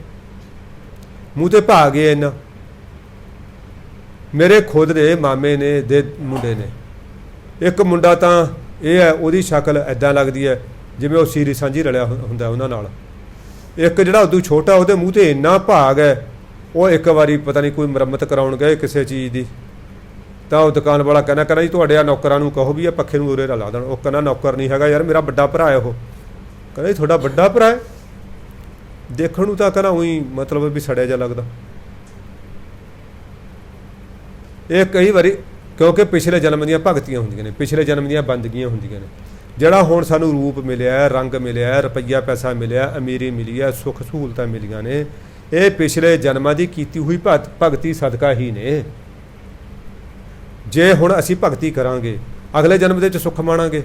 ਜੇ ਅਸੀਂ ਹੁਣ ਟਾਈਮ ਨੂੰ ਐਦਾਂ ਟਾਲ ਮਟੋਲ ਕਰਦੇ ਰਹਾਂਗੇ, ਸਾਧ ਸੰਗਤ ਜੀ ਕੀ ਪਤਾ ਫਿਰ ਉਹਨਾਂ ਦੇ ਘਰੇ ਜਨਮ ਹੋ ਜੇ ਜਿਹੜੇ ਸਵੇਰੇ ਸਵੇਰੇ 5 ਵਜੇ ਆ ਕੂੜੇ 'ਚ ਹੱਥ ਮਾਰ ਰਹੇ ਹੁੰਦੇ ਨੇ। ਮੈਂ ਕਈ ਵਾਰੀ ਦੇਖਦਾ ਉਹ ਭਾਈ ਕੂੜਾ ਲੈਣ ਆਉਂਦਾ ਘਰੇ, ਰੇਹੜੀ ਭਰੀ ਹੁੰਦੀ ਆ ਕੂੜੇ ਦੀ।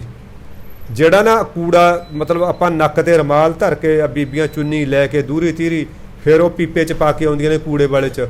ਉਹ ਵਿਚਾਰੇ ਨੰਗੇ ਹੱਥਾਂ ਨਾਲ ਚੱਕ ਕੇ ਪਾ ਕੇ ਉਹਨੂੰ ਸੈੱਟ ਕਰਦੇ ਹੁੰਦੇ ਨੇ ਉੱਥੇ ਰੇਹੜੀ ਜੀ 'ਤੇ ਨੰਗੇ ਹੱਥਾਂ ਨਾਲ। ਹੁਣ ਜੇ ਕਿਤੇ ਉਹੋ ਜਿਹੇ ਘਰ 'ਚ ਉਹਨੇ ਉਹੋ ਜਿਹੇ ਘਰ 'ਚ ਜਨਮ ਦੇ ਦੇਣਾ, ਫਿਰ ਅਸੀਂ ਕਿਹੜਾ ਰੱਬ ਦੇ ਕੋਈ ਡੰਗ ਮਾਰ ਲਾਂਗੇ ਜੀ? ਅਸੀਂ ਰੱਬ ਦਾ ਕੀ ਵਿਗਾੜਾਂਗੇ? ਕੁਛ ਵੀ ਨਹੀਂ ਵਿਗਾੜ ਸਕਣੇ। ਹੁਣ ਵਧੀਆ ਵੇਲਾ ਹੈ, ਭਲੋ ਸਮੋਂ ਹੈ, ਸਿਮਰਨ ਕੀ ਵਰਗਿਆ। ਹੁਣ ਪਰਮਾਤਮਾ ਜੀ ਕਿਰਪਾ ਕਰਨ ਅਸੀਂ ਇਹ ਵੇਲੇ ਨੂੰ ਖੁਝਾਈਏ ਨਾ, ਪਰਮਾਤਮਾ ਦਾ ਨਾਮ ਸਿਮਰੀਏ, ਬਾਣੀ ਪੜ੍ਹੀਏ, ਗੁਰੂ ਮਹਾਰਾਜ ਦੀ ਸਿਫਤ ਸਲਾਹ ਕਰੀਏ, ਤਾਂ ਕਿ ਅਸੀਂ ਅਗਲੇ ਜਨਮ ਦੇ ਵਾਸਤੇ ਕੋਈ ਜਿਹੜਾ ਹੈ ਚੰਗਾ ਬੀਜ ਬੀਜ ਲਈਏ। ਮਹਾਂਪੁਰਖ ਧਾਰਨਾ ਲੈਂਦੇ ਹੁੰਦੇ ਸੀ, ਪਾਪਾਂ ਵਾਲੇ ਖੇਤ ਬੀਜਲੇ, ਕੋਈ ਬੀਜਲਾ ਧਰਮ ਦੀ ਕਿਆਰੀ। ਧਰਮ ਦੀ ਕਿਆਰੀ ਬੀਜ ਲਈਏ, ਪਾਪਾਂ ਦੇ ਖੇਤ ਤਾਂ ਕੂੜ ਕਬਾੜ ਦੇ ਖੇਤ ਤਾਂ ਬਹੁਤ ਜ਼ਿਆਦਾ ਬੀਜਦੇ। ਸਤਿਗੁਰੂ ਕਿਰਪਾ ਕਰਨ, ਨਾਮ ਤੋਂ ਬਗੈਰ ਤਾਂ ਕਹਿੰਦੇ ਮੂੰਹ 'ਤੇ ਭਾਗ ਹੀ ਨਹੀਂ ਆਉਂਦਾ। ਆਹ ਨਾਮ ਜਪਣ ਵਾਲਿਆਂ ਦੇ ਦੇਖਿਆ ਸੰਤਾਂ ਮਹਾਂਪੁਰਸ਼ਾਂ ਦੇ, ਬੇਸ਼ੱਕ ਉਹ ਸਰੀਰ ਦੇ ਪਤਲੇ ਹੋਣ ਪਰ ਮੂੰਹ ਦੇ ਉੱਤੇ ਇੱਕ ਆਭਾ ਹੀ ਐਸੀ ਹੁੰਦੀ ਹੈ, ਬੜਾ ਅਟਰੈਕਟਿਵ ਚਿਹਰਾ ਹੁੰਦਾ। ਐਂ ਲੱਗਦਾ ਯਾਰ ਵੀ ਦੇਖੀ ਜਾਈਏ ਚਿਹਰੇ ਵੱਲ। ਨਾਮ ਬਹੂਣ ਕਹਾ ਸੁਹਾਗ, ਨਾ ਭਰਤ ਬਹੂਣ ਕਹਾ ਸੁਹਾਗ ਉਦਾਹਰਨ ਦਿੱਤੀ ਹੈ। ਭਰਤ ਪਤੀ ਨੂੰ ਕਹਿੰਦੇ ਨੇ, ਕਹਿੰਦੇ ਜੇ ਪਤੀਓ ਨਹੀਂ ਹੈਗਾ ਫਿਰ ਉਹ ਸੁਹਾਗਣ ਕਾਹਦੀ ਆ? ਉਹਦਾ ਸੁਹਾਗ ਕੀ ਹੋਇਆ ਜੇ ਪਤੀਓ ਨਹੀਂ ਹੈਗਾ? ਪਤੀ ਨਾਲੇ ਸੁਹਾਗ ਬਣਨਾ ਨਾ। ਜੇ ਪਤੀ ਹੈ ਤਾਂ ਹੀ ਸੁਹਾਗ ਹੈ, ਤਾਂ ਉਹ ਜਿਹੜਾ ਸੁਰਖੀ ਬਿੰਦੀ ਲਾ ਸਕਦੀ ਹੈ ਮੱਥੇ 'ਚ, ਜਿਹੜਾ ਮਾਂਗ 'ਚ ਸੰਧੂਰ ਭਰ ਸਕਦੀ ਹੈ ਬੀਬੀ, ਜੇ ਉਹਦਾ ਪਤੀ ਹੈਗਾ। ਜੇ ਪਤੀ ਨਹੀਂ ਹੈਗਾ ਉਹਦੇ ਬਾਰੇ ਤਾਂ ਕਹਿੰਦੇ ਕਰਤ ਕੰਨਿਆ ਕੁਆਰ ਕੰਨਿਆ ਜੈਸੇ ਕਰਤ ਸ਼ਿੰਗਾਰਾ, ਕਿਉਂ ਰਲੀਆਂ ਮਾਣਾ ਬਾਜ ਪਧਾਰਾ। ਸਾਧ ਸੰਗਤ ਜੀ ਜੇ ਪਤੀ ਨਹੀਂ ਹੈਗਾ ਨਾ, ਜੇ ਸ਼ਿੰਗਾਰ ਕੀਤਾ ਜਾਂਦਾ ਤਾਂ ਸੁੰਗੋ ਲੋਕੀ ਉਹਦੇ ਬਾਰੇ ਦੂਸਰੀ ਤਰ੍ਹਾਂ ਸੋਚਦੇ ਨੇ, ਉਹ 'ਤੇ ਸ਼ੱਕ ਕਰਦੇ ਨੇ। ਜੇ ਕੋਈ ਇਸੇ ਤਰ੍ਹਾਂ ਮਹਾਰਾਜ ਜੀ ਕਹਿੰਦੇ ਨਾਮ ਤਾਂ ਹੈ ਨਹੀਂ ਪੱਲੇ, ਕੋਈ ਬੰਦਾ ਪਖੰਡਬਾਜ਼ੀ ਕਰੇ ਤਾਂ ਉਹਦਾ ਪਾਜ ਕਈ ਵਾਰੀ ਐਸਾ ਉਗੜਦਾ ਕਿ ਬੰਦਾ ਮੂੰਹ ਦਿਖਾਉਣ ਜੋਗਾ ਨਹੀਂ ਰਹਿੰਦਾ। ਫਿਰ ਅੱਗੇ ਸਤਿਗੁਰੂ ਹੋਰ ਸਾਵਧਾਨ ਕਰ ਰਹੇ ਨੇ, ਨਾਮ ਵਿਸਾਰ ਲੱਗਾ ਅਨਸੁਆਏ, ਤਾਂ ਕਿ ਆਸ ਨਾ ਪੂਜਾ ਕਾਏ। ਪਰਮਾਤਮਾ ਦੇ ਨਾਮ ਨੂੰ ਵਿਸਾਰ ਕੇ ਕਿਸੇ ਹੋਰ ਸਵਾਦ ਦੇ ਵਿੱਚ ਲੱਗਿਆ ਹੋਇਆ। ਸਾਧ ਸੰਗਤ ਜੀ ਜਿਵੇਂ ਆਪਣਾ ਦੁਨਿਆਵੀ ਲੋਕਾਂ ਦਾ, ਹਾਂ ਜੀ ਅੱਜ ਕੱਲ੍ਹ ਬਟੇਰਾ ਖਾਧਾ ਸੀ ਜੀ, ਅੱਜ ਕਾਲਾ ਤਿੱਤਰ ਖਾਣਾ ਜੀ, ਅੱਜ ਬੱਗਾ ਤਿੱਤਰ ਖਾਣਾ ਜੀ, ਅੱਜ ਇਹ ਮੁਰਗਾ ਬੜਾ ਸਵਾਦ ਲੱਗਦਾ ਜੀ, ਅੱਜ ਆ ਫਲਾਣਾ ਖਾਣਾ ਜੀ, ਆ ਮੱਛੀ ਦੂਸਰੇ ਸਵਾਦਾਂ 'ਚ ਲੱਗੇ ਨੇ। ਕੋਈ ਕਾਮ ਵਾਲੇ ਪਾਸੇ ਲੱਗਿਆ ਹੋਇਆ, ਕੋਈ ਆ ਫਿਲਮਾਂ ਦੇ ਚੱਕਰ 'ਚ ਪਿਆ ਹੋਇਆ, ਕੋਈ ਕਿਸੇ 'ਚ। ਕਹਿੰਦੇ ਜਿਹਨੇ ਪਰਮਾਤਮਾ ਦੇ ਨਾਮ ਨੂੰ ਵਿਸਾਰ ਕੇ ਜਿੰਨੇ ਹੋਰ ਸਵਾਦਾਂ 'ਚ ਹੋਰ ਸਵਾਰਥਾਂ 'ਚ ਲੱਗੇ ਹੋਏ ਨੇ, ਮਹਾਰਾਜ ਕਹਿੰਦੇ ਉਹਨਾਂ ਦੀ ਪਰਮਾਤਮਾ ਨਾਲ ਮਿਲਣ ਵਾਲੀ ਆਸ ਕਦੇ ਪੂਰੀ ਨਹੀਂ ਹੁੰਦੀ। ਤਾਂ ਕਿ ਆਸ ਕੋਈ ਆਸ ਹੈ, ਉਹਨਾਂ ਦੀ ਆਸ ਕਦੇ ਪੂਰੀ ਨਹੀਂ ਹੋਣੀ। ਜਾਂ ਇਹ ਕਹਿ ਲਓ ਆ ਹੋਰ ਕੋਈ ਜਲ ਧਾਰਾ ਕਰ ਰਿਹਾ ਜੀ, ਕੋਈ ਧੂਣੀਆਂ ਧਾਪ ਰਿਹਾ ਜੀ, ਕੋਈ ਤੀਰਥ ਯਾਤਰਾ ਕਰ ਰਿਹਾ ਜੀ, ਕੋਈ ਭੁੱਖਾ ਰਹਿ ਕੇ ਵਰਤ ਧਾਰਨ ਕਰਕੇ ਭੁੱਖਾ ਰਹਿ ਰਿਹਾ, ਕੋਈ ਕੁਛ ਪੁੱਠਾ ਲਟਕਿਆ ਹੋਇਆ। ਕਹਿੰਦੇ ਜਿੰਨੇ ਇਹ ਅਣਸੁਆਏ ਨੇ ਨਾ ਨਾਮ ਨੂੰ ਛੱਡ ਕੇ, ਇਹ ਤਾਂ ਇਸ ਤਰ੍ਹਾਂ ਨੇ ਉਹਨਾਂ ਦੀ ਰੱਬ ਨੂੰ ਮਿਲਣ ਵਾਲੀ ਆਸ ਕਦੇ ਵੀ ਪੂਰੀ ਨਹੀਂ ਹੁੰਦੀ ਹੈਗੀ। ਕਰ ਕਿਰਪਾ ਪ੍ਰਭ ਆਪਣੀ ਦਾਤ, ਨਾਨਕ ਨਾਮ ਜਪੈ ਦਿਨ ਰਾਤ। ਕਿਆ ਕਮਾਲ ਹੈ ਜੀ, ਕਿੰਨੀ ਭੁੱਖ ਹੈ ਸਤਿਗੁਰੂ ਨੂੰ। ਹੇ ਮਹਾਰਾਜ ਜੀ ਮੇਰੇ ਤੇ ਕਿਰਪਾ ਕਰੋ, ਮੈਨੂੰ ਆਪਣੀ ਦਾਤ ਬਖਸ਼ੋ ਕੀ ਕਿ ਮੈਂ ਨਾਨਕ ਤੇਰਾ ਦਿਨ ਰਾਤ ਨਾਮ ਜਪਦਾ ਰਹਾ, ਇੱਕ ਛਿਨ ਵੀ ਮੈਂ ਤੇਰੇ ਨਾਮ ਤੋਂ ਪਰੇ ਨਾ ਹੋਵਾਂ। ਜੇ ਕਈ ਵਾਰੀ ਮੇਰਾ ਮੂੰਹ ਹੋਰ ਕੰਮ ਕਰ ਰਿਹਾ, ਕੁਛ ਹੋਰ ਗੱਲ ਕਰ ਰਿਹਾ, ਤਾਂ ਮੇਰੇ ਮਨ ਦੇ ਵਿੱਚ ਤੇਰੇ ਜਿਹੜੇ ਨਾਮ ਦੀ ਟਿੰਡਾਂ ਦਾ ਮਾਲਾ ਚੱਲਦੀ ਹੋ ਰਹੇ, ਉਹ ਨਾਮ ਦੀ ਹਲਟੀ ਚੱਲਦੀ ਹੋ ਰਹੇ ਮੇਰੇ ਅੰਦਰ। ਐਸੀ ਕਿਰਪਾ ਕਰੋ ਮੇਰੇ ਤੇ। ਅੱਗੇ ਗਰੀਬ ਨਵਾਜ ਫਰਮਾਉਂਦੇ ਨੇ, ਗੌੜੀ ਮਹਿਲਾ ਪੰਜਵਾਂ। ਤੂੰ ਸਮਰੱਥ ਤੂੰ ਹੈ ਮੇਰਾ ਸੁਆਮੀ, ਸਭ ਕੁਛ ਤੁਮ ਤੇ ਤੂੰ ਅੰਤਰ ਜਾਮੀ। हे परमात्मा तू कुछ भी करने दे समर्थ है, तू कुछ भी करने दे समर्थ है महाराज। ਜਿਹੜੀ ਸਾਡੀ ਇਮੈਜੀਨੇਸ਼ਨ ਦੇ ਵਿੱਚ ਵੀ ਨਾ ਕੋਈ ਚੀਜ਼, ਕੋਈ ਕਲਪਨਾ ਦੇ ਵਿੱਚ ਵੀ ਨਹੀਂ ਹੈ, ਪਰਮਾਤਮਾ ਉਹ ਵੀ ਕਈ ਵਾਰੀ ਪੂਰੀ ਕਰ ਦਿੰਦਾ। ਵੀ ਪਰਮਾਤਮਾ ਤੂੰ ਇਹ ਕਿਵੇਂ ਕਰਤਾ।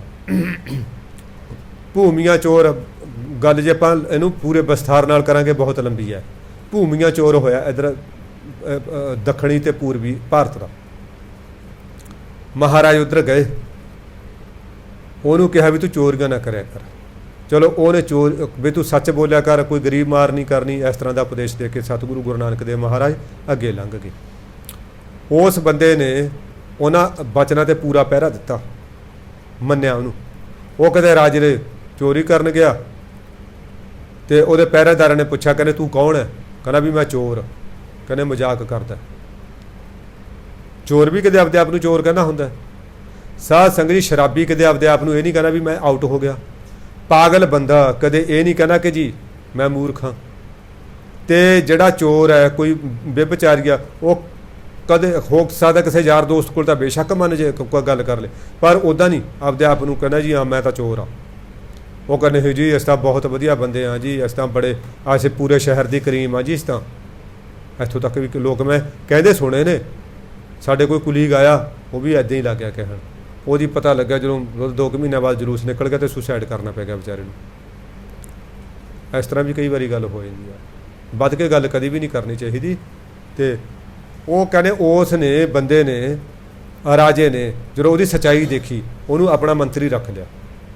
ਉਹਨੂੰ ਪੁੱਛਿਆ ਯਾਰ ਤੂੰ ਤਾਂ ਚੋਰ ਸੀ ਐਡਾ ਵੱਡਾ, ਵੀ ਤੂੰ ਕਿਵੇਂ ਸੁਧਰਿਆ? ਉਹਨੇ ਦੱਸਿਆ ਵੀ ਗੁਰੂ ਨਾਨਕ ਦੇਵ ਮਹਾਰਾਜ ਜੀ ਮੇਰੇ ਤੇ ਬਖਸ਼ਿਸ਼ ਹੋਈ ਹੈ। ਉਹ ਕਹਿੰਦਾ ਵੀ ਭੂਮੀਆਂ ਜਿਹੜਾ ਗੁਰੂ ਨਾਨਕ ਦੇਵ ਤੇਰੇ ਤੇ ਬਖਸ਼ਿਸ਼ ਕਰ ਗਿਆ, ਤੂੰ ਐਂ ਕਰ, ਤੂੰ ਮੇਰੀ ਅਰਦਾਸ ਕਰ, ਮੇਰੇ ਬੱਚਾ ਨਹੀਂ ਕੋਈ, ਵੀ ਮੇਰੇ ਲੜਕਾ ਪੈਦਾ ਹੋਵੇ। ਭੂਮੀਏ ਨੇ ਅਰਦਾਸ ਕਰਤੀ, ਉਹ ਕੁਦਰਤੀ ਲੜਕੀ ਹੋ ਗਈ। ਜਨਮ ਸਾਖੀ ਦੀ ਸਾਖੀ ਹੈ ਇਹ ਕਿ ਲੜਕੀ ਹੋ ਗਈ। ਤੇ ਉਹ ਰਾਜੇ ਨੂੰ ਇੰਨਾ ਵਿਸ਼ਵਾਸ, ਉਹਨੇ ਦਾਈਆਂ ਨੂੰ ਰਾਣੀਆਂ ਨੂੰ ਕਹਿਤਾ ਕੁਛ ਮਰਜ਼ੀ ਹੋਵੇ, ਭੂਮੀਏ ਨੇ ਅਰਦਾਸ ਕਰੀ ਹੋਈ ਹੈ ਇਹ ਲੜਕਾ ਹੀ ਹੋਊਗਾ, ਬਸ ਮੈਨੂੰ ਲੜਕੀ ਦੀ ਖਬਰ ਨਹੀਂ ਸੁਣਾਉਣੀ। ਰਾਜੇ ਦਾ ਹੁਕਮ ਹੈ। ਹੁਣ ਉਹ ਲੜਕੀ ਨੂੰ ਮੁੰਡਿਆਂ ਵਾਲੇ ਕੱਪੜੇ ਪਹਿਨਾਏ ਜਾਂਦੇ ਨੇ, ਉਹਨੂੰ ਘੋੜ ਸਵਾਰੀ, ਤਲਵਾਰਬਾਜੀ, ਨੇਜਾਬਾਜੀ, ਸਾਰੀਆਂ ਮਰਦਾਵੀਆਂ ਖੇਡਾਂ ਸਿਖਾਈਆਂ ਜਾਂਦੀਆਂ ਨੇ। ਮਰਦਾਵੀ ਹੀ ਸਿੱਖਿਆ ਦਿੱਤੀ ਜਾਂਦੀ ਆ ਉਹਨੂੰ। ਉਹ ਜਿਹੜਾ ਹੈ, ਕਿਉਂਕਿ ਪਹਿਲਾਂ ਛੋਟੇ ਹੁੰਦਿਆਂ ਦੇ ਹੀ ਵਿਆਹ ਮੰਗਣੇ ਹੋ ਜਾਂਦੇ ਸੀ। ਉਹ 10-11 ਸਾਲ ਦੀ ਹੋਈ ਹੈ ਲੜਕੀ। ਉਹ ਇਹ ਹੁਕਮ ਸੀ ਵੀ ਕੁੜੀ ਕਿਸੇ ਨੇ ਨਹੀਂ ਕਹਿਣਾ, ਮੁੰਡਾ ਹੀ ਕਹਿਣਾ। ਹੁਣ ਮੁੰਡਾ ਮੁੰਡਾ ਮੁੰਡਾ ਸਾਰੇ, ਕਿਉਂਕਿ ਹੁਣ ਆਮ ਪਬਲਿਕ ਨੂੰ ਤਾਂ ਪਤਾ ਨਹੀਂ ਸੀ, ਉਹ ਤਾਂ ਮੁੰਡਾ ਹੀ ਹੈ ਉਹਨਾਂ ਦੀਆਂ ਨਜ਼ਰਾਂ 'ਚ। ਤਾਂ ਹੁਣ ਕੋਈ ਦੂਸਰਾ ਰਾਜਾ ਆਪਣੀ ਲੜਕੀ ਦਾ ਉਹਨੂੰ ਮੰਗਣਾ ਕਰ ਗਿਆ। ਹੁਣ ਵਿੱਚੋਂ ਹੀ ਮਹਿਲਾਂ ਦੇ ਵਿੱਚੋਂ ਹੀ ਕਿਸੇ ਨੇ ਚੁਗਲੀ ਕਰਤੀ ਉਹ ਧੀ ਵਾਲੇ ਕੋਲੇ, ਜਿਹਨੂੰ ਤੂੰ ਆਪਣੀ ਲੜਕੀ ਦਾ ਮੰਗਣਾ ਕਰਕੇ ਆਇਆ ਨਾ, ਉਹਦਾ ਪਹਿਲੀ ਲੜਕੀ ਆ ਆਪ। ਉਹ ਕਹਿੰਦੇ ਹੈ ਨੇ ਹਾਂ। ਕਹਿੰਦੇ ਹੁਣ ਤਾਂ ਸਾਰਾ ਕਾਰਜ ਰਚਿਆ ਗਿਆ। ਕਹਿੰਦੇ ਕੋਈ ਨਹੀਂ, ਜਿਵੇਂ ਉਹ ਰਾਜੇ ਨੇ ਆਪਣੇ ਨਾਲ ਕਰੀ ਗਿਆ ਨਾ ਹੇਰਾ ਫੇਰੀ, ਉਹਨੂੰ ਇੱਥੇ ਲਿਆ ਕੇ ਹੀ ਬੇਪਤ ਕਰਾਂਗੇ। ਸਾਧ ਸੰਗਤ ਜੀ ਉਹ ਜਾ ਰਹੇ ਨੇ। ਉਹ ਹੁਣ ਭੂਮੀਆਂ ਅਰਦਾਸਾਂ ਕਰਦਾ, ਸੱਚੇ ਪਾਤਸ਼ਾਹ ਮੇਰੀ ਲਾਜ ਰੱਖਦੀ, ਅਰਦਾਸ ਕਰੀਏ ਮੇਰੀ ਲਾਜ ਰੱਖਦੀ ਮੇਰੇ ਪ੍ਰੀਤਮਾ। ਉਹ ਰਾਜਾ ਵੀ ਅਰਦਾਸਾਂ ਕਰਦਾ, ਮਹਾਰਾਜ ਮੈਂ ਤੇਰੇ ਭਰੋਸੇ ਤੇ ਜਾ ਰਿਹਾ, ਤੇਰੇ ਪਿਆਰੇ ਸਿੱਖ ਭੂਮੀਏ ਨੇ ਅਰਦਾਸ ਕਰੀਆ। ਗੁਰੂ ਮਹਾਰਾਜ ਕਿਤੇ ਉੱਧਰੋਂ ਵਾਪਸ ਮੁੜਦੇ ਮੁੜਦੇ ਜੰਗਲ ਦੇ ਵਿੱਚ ਮੇਲ ਹੋ ਗਿਆ। ਤੇ ਜਦੋਂ ਭੂਮੀਏ ਨੇ ਕਿਹਾ ਵੀ ਉਹ ਵੀ ਗੁਰੂ ਨਾਨਕ ਮਹਾਰਾਜ ਬੈਠੇ ਨੇ, ਉਹ ਸਾਰੀ ਬਰਾਤ ਸਮੇਤ ਮੱਥਾ ਟੇਕਿਆ। ਉਹ ਜਿਹੜਾ ਲਾੜਾ ਬਣਿਆ ਹੋਇਆ ਸੀ ਲੜਕੀ, ਉਹਨੇ ਵੀ ਮੱਥਾ ਟੇਕਿਆ। ਮਹਾਰਾਜ ਨੇ ਕਿਰਪਾ ਦ੍ਰਿਸ਼ਟੀ ਕਰਕੇ ਕਿਹਾ ਵੀ ਜਿਉਂਦਾ ਰਹਿ ਪੁੱਤਰਾ, ਬੱਚੇ ਖੁਸ਼ ਰਹਿ। ਜਦੋਂ ਪੁੱਤਰਾ ਕਿਹਾ, ਕਹਿੰਦੇ ਉਹ ਲੜਕੇ ਨੂੰ ਨਾ ਲੜਕੀ ਸੀ ਜਿਹੜੀ ਉਹਨੂੰ ਆਪਣੇ ਸਰੀਰ 'ਚ ਨਾਲ ਦੀ ਨਾਲ ਤਬਦੀਲੀ ਮਹਿਸੂਸ ਹੋਈ।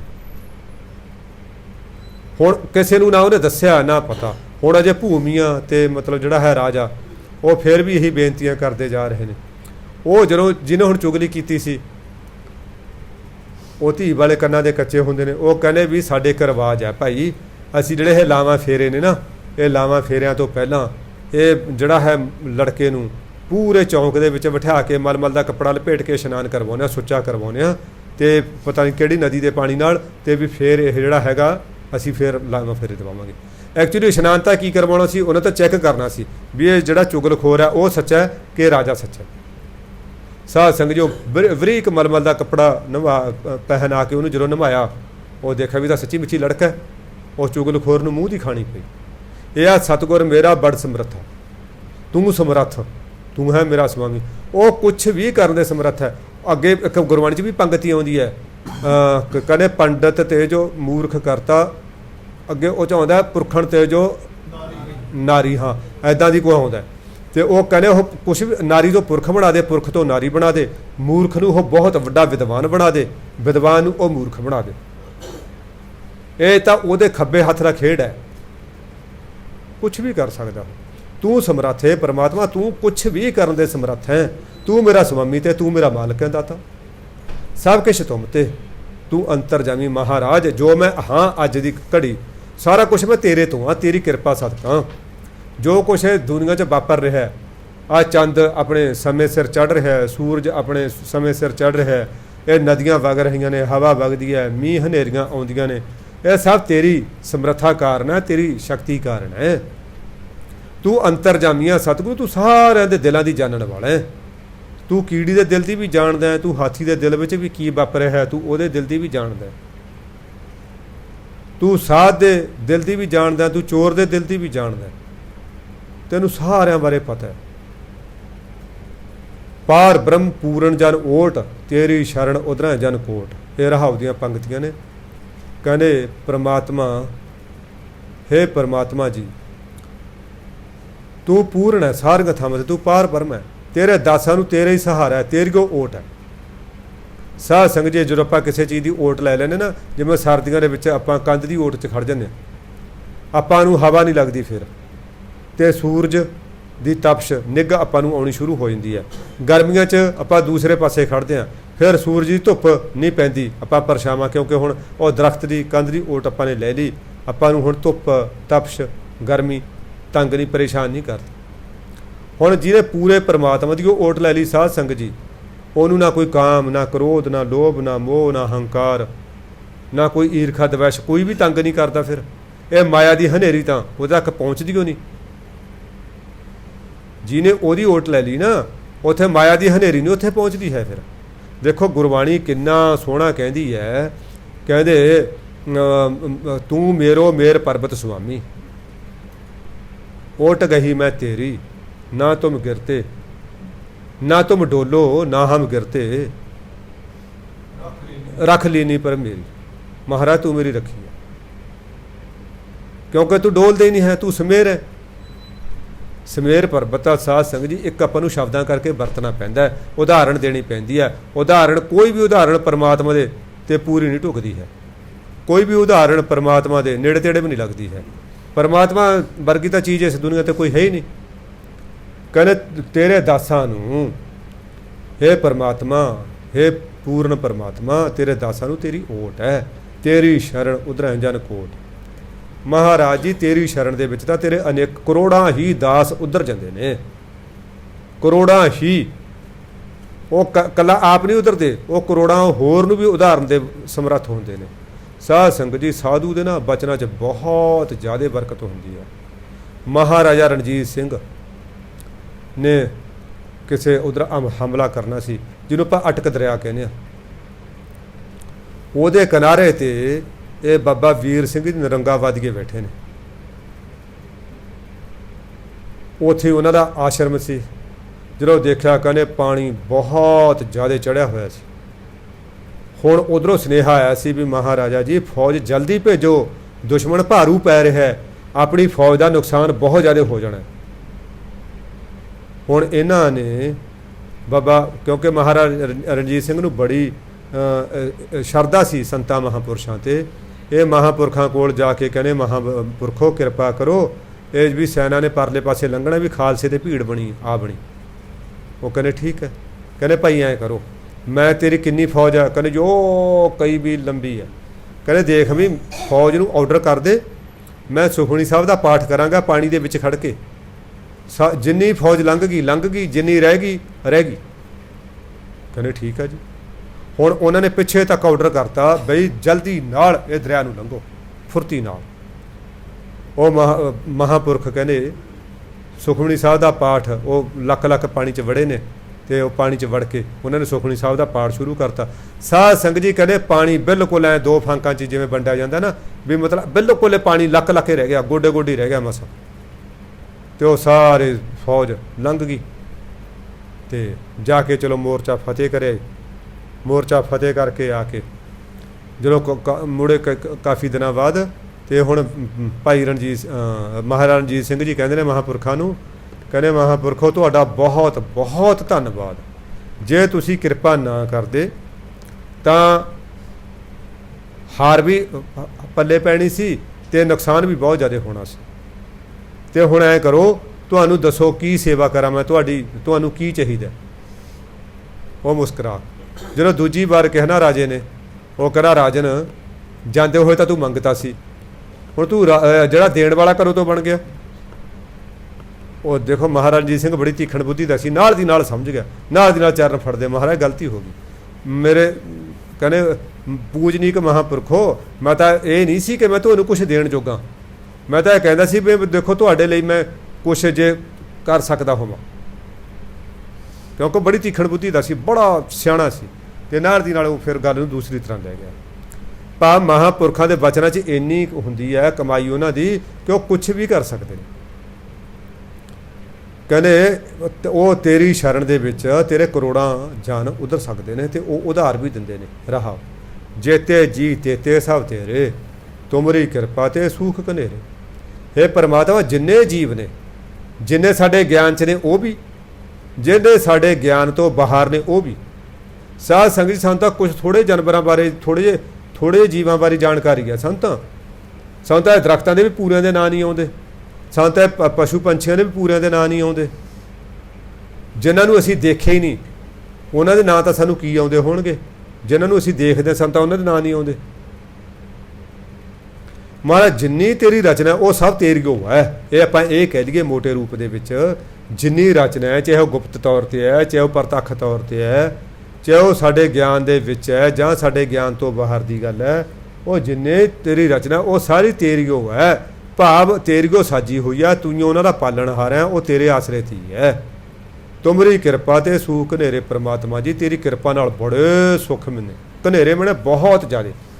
ਜਿਹਦੇ ਉੱਤੇ ਤੂੰ ਕਿਰਪਾ ਕਰਦੇ ਮੇਰੇ ਦਾਤਿਆ, ਉਹ ਤਾਂ ਦੇਗਾਂ ਦੇ ਵਿੱਚ ਉੱਬਲਦਾ ਹੋਇਆ ਵੀ ਸੁੱਖ ਮਾਣਦਾ, ਉਹ ਤਾਂ ਆਰਿਆਂ ਹੇਠਾਂ ਬੈਠਾ ਵੀ ਰਾਜ ਭਾਗ ਦੇ ਸੁੱਖ ਮਾਣਦਾ। ਜਿਹਦੇ ਉੱਤੇ ਤੇਰੀ ਕਿਰਪਾ ਹੋ ਜੇ ਉਹਨੂੰ ਕੋਈ ਦੁੱਖ ਨਹੀਂ, ਬਸ ਤੇਰੀ ਕਿਰਪਾ ਦੀ ਉਹ ਲੋੜ ਹੈ। ਜੋ ਕਿਛ ਵਰਤੈ ਸਭ ਤੇਰਾ ਭਾਣਾ, ਹੁਕਮ ਬੁਝੈ ਸੋ ਸੱਚ ਸਮਣ। ਇਹ ਪ੍ਰਮਾਤਮਾ ਜੋ ਕੁਛ ਹੋ ਰਿਹਾ ਸਭ ਤੇਰਾ ਭਾਣਾ। ਆਪਾਂ ਨਾ ਕਈ ਵਾਰੀ ਕਹਿੰਦੇ ਹਾਂ ਯਾਰ ਮੇਰੇ ਨਾਲ ਐ ਨਹੀਂ ਹੋਣਾ ਚਾਹੀਦਾ ਸੀ। ਸਾਧ ਸੰਗਤ ਜੀ ਉਹਦੇ ਵਿੱਚ ਵੀ ਸਾਡਾ ਭਲਾ ਹੈ, ਜੋ ਹੋਇਆ ਨਾ ਉਹਦੇ ਵਿੱਚ ਵੀ ਕਈ ਵਾਰੀ ਸਾਨੂੰ ਸਮਾਂ ਪਾਉਣ ਤੋਂ ਲੰਘਣ ਤੋਂ ਬਾਅਦ ਪਤਾ ਲੱਗਦਾ ਯਾਰ ਜੇ ਸਾਡੇ ਨਾਲ ਆਹ ਨਾ ਕੰਮ ਹੁੰਦਾ ਨਾ ਸ਼ਾਇਦ ਅਸੀਂ ਨੁਕਸਾਨ ਖਾ ਜਾਂਦੇ।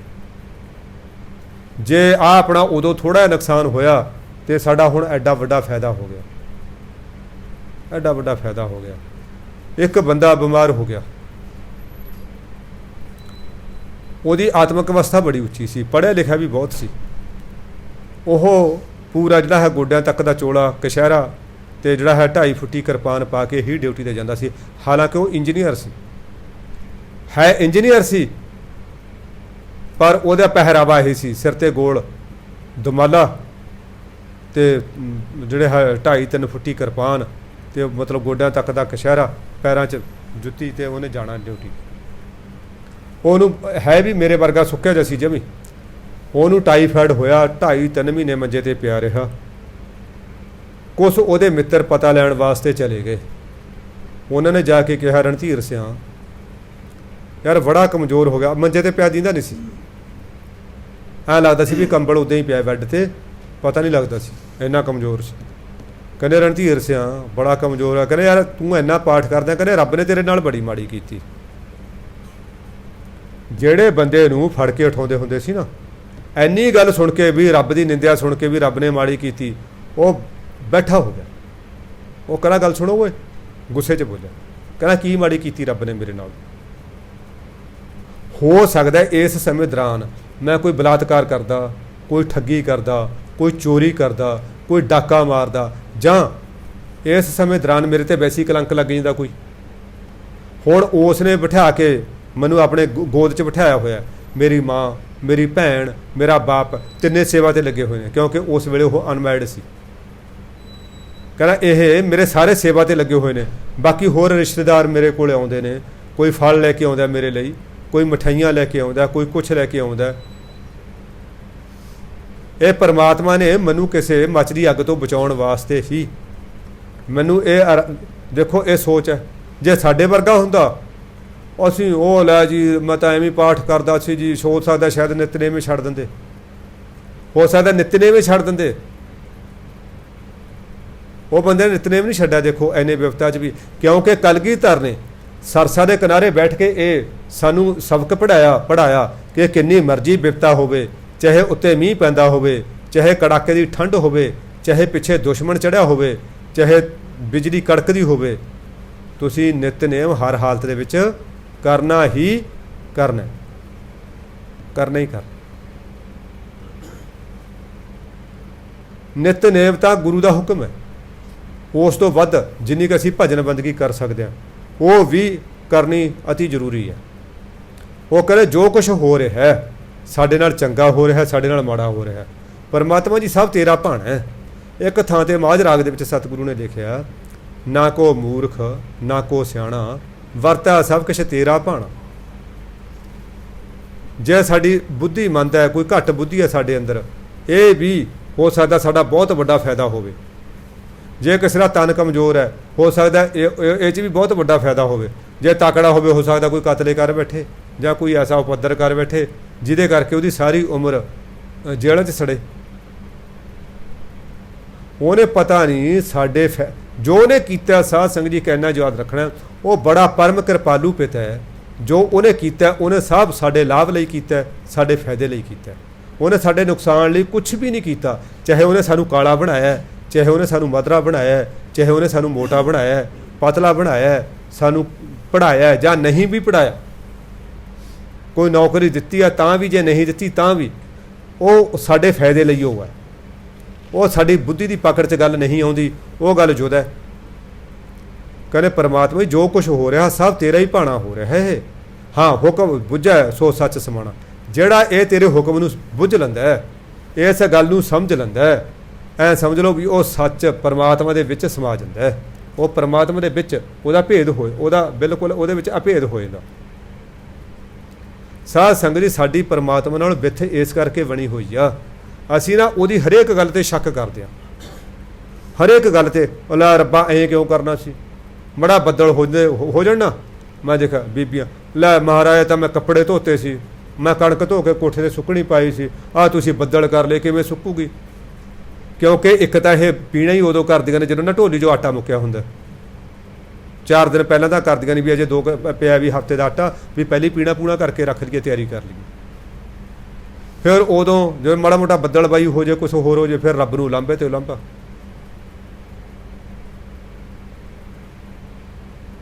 ਅਸੀਂ ਛੋਟੀਆਂ ਛੋਟੀਆਂ ਗੱਲਾਂ ਦੇ ਲਾਂਭੇ ਦੇਈ ਜਾਂਦੇ ਹਾਂ, ਬਿਲਕੁਲ ਜਿਹੜੀਆਂ ਅਤੀ ਛੋਟੀਆਂ ਗੱਲਾਂ ਨੇ ਉਹਨਾਂ ਦੇ ਲਾਂਭੇ।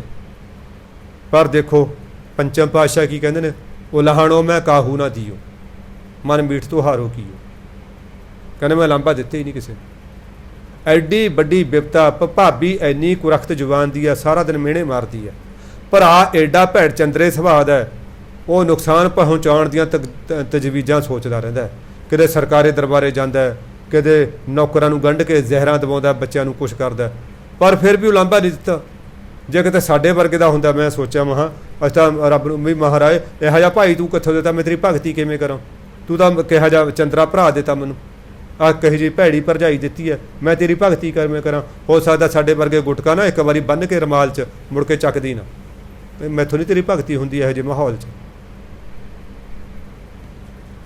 ਬਈ ਇਹੋ ਜਿਹੇ ਮਾਹੌਲ 'ਚ ਮੈਂ ਤੇਰੀ ਭਗਤੀ ਨਹੀਂ ਕਰ ਸਕਦਾ ਜੇ ਮੇਰੇ ਵਰਗਾ ਹੁੰਦਾ ਤਾਂ। ਪਰ ਧੰਨ ਸੀ ਉਹ ਸਾਧ ਸੰਗਤ ਜੀ। ਫਿਰ ਐਵੇਂ ਨਹੀਂ ਸਾਰੀ ਦੁਨੀਆ ਅੱਗੇ ਝੁਕਦੀ ਜਾਂਦੇ ਨੇ ਦਰਬਾਰ ਸਾਹਿਬ, ਲੋਕ ਝੁਕਦੇ ਨੇ ਤਾਂ ਇਹ ਝੁਕਦੇ ਨੇ ਜੇ ਪ੍ਰਮਾਤਮਾ ਦੇ ਭਾਣੇ ਨੂੰ ਮਿੱਠਾ ਕਰਕੇ ਮੰਨਿਆ। ਸਾਡੇ ਤਾਂ ਮੈਂ ਦੇਖਿਆ ਜੇ ਤਨਖਾਹ ਨਾ ਕਿਤੇ ਆ 2 ਦਿਨ ਲੇਟ ਹੋ ਜੇ, ਉਹ ਲੈ ਜੀ ਕਿੱਥੇ ਤਨਖਾਹ, ਉਹੀ ਰੱਬ ਨੂੰ ਲਾਂਭੇ। ਕਮਾਲ ਦੀ ਗੱਲ ਤਾਂ ਹੈ। ਜੇ ਹਾਲਾਂਕਿ ਮਿਲਣੀ ਤਾਂ ਹੈਗੀ ਹੈ, ਤਨਖਾਹ ਤਾਂ ਨਹੀਂ ਸਰਕਾਰ ਦੱਬਣ ਲੱਗੀ। 2-4 ਦਿਨ ਲੇਟ ਹੋ ਜੇ, ਲੈ ਜੀ ਉਹ ਦੁੱਧ ਵਾਲੇ ਦੇ ਪੈਸੇ ਦੇਣੇ ਸੀ ਜੀ, ਉਹ ਕਰਿਆਨੇ ਵਾਲੇ ਦੇ, ਉੱਥੇ ਲਾਂਭੇ ਦੇਣੇ ਸ਼ੁਰੂ ਕਰ ਦੇਣੇ। ਪੱਗ ਦਾ ਲੜਨਾ ਪੂਰਾ ਆਵੇ ਨਾ, ਮੈਂ ਦੇਖਿਆ ਉਹ ਤਾਂ ਵੀ ਰੱਬ ਦੇ ਲਾਂਭੇ, ਰੱਬ ਨੂੰ ਲਾਂਭੇ। ਲੜ ਨਹੀਂ ਪੂਰਾ ਆ ਰਿਹਾ, ਹੁਣ ਜਾਣਾ ਮੇਲੇ ਜਾਣਾ, ਕਿਤੇ ਬਾਜ਼ਾਰ ਜਾਣਾ, ਦੋਸਤਾਂ ਨਾਲ ਪਾਰਟੀ ਜਾਣਾ, ਤਾਂ ਵੀ ਲਾਂਭੇ। ਕਹਿਣ ਦਾ ਭਾਵ ਛੋਟੀਆਂ ਛੋਟੀਆਂ ਗੱਲਾਂ ਤੇ ਲਾਂਭੇ। ਮਹਾਰਾਜ ਜੀ ਕਹਿੰਦੇ ਜਿਹਨੇ ਇਹ ਤੇਰੇ ਭਾਣੇ ਨੂੰ ਮੰਨ ਲਿਆ, ਹੁਕਮ ਨੂੰ ਬੁੱਝ ਲਿਆ ਨਾ, ਉਹ ਤਾਂ ਐਂ ਸਮਝ ਲਓ ਵੀ ਤਾਂ ਸੱਚ ਦੇ ਵਿੱਚ ਸਮਾ ਗਿਆ।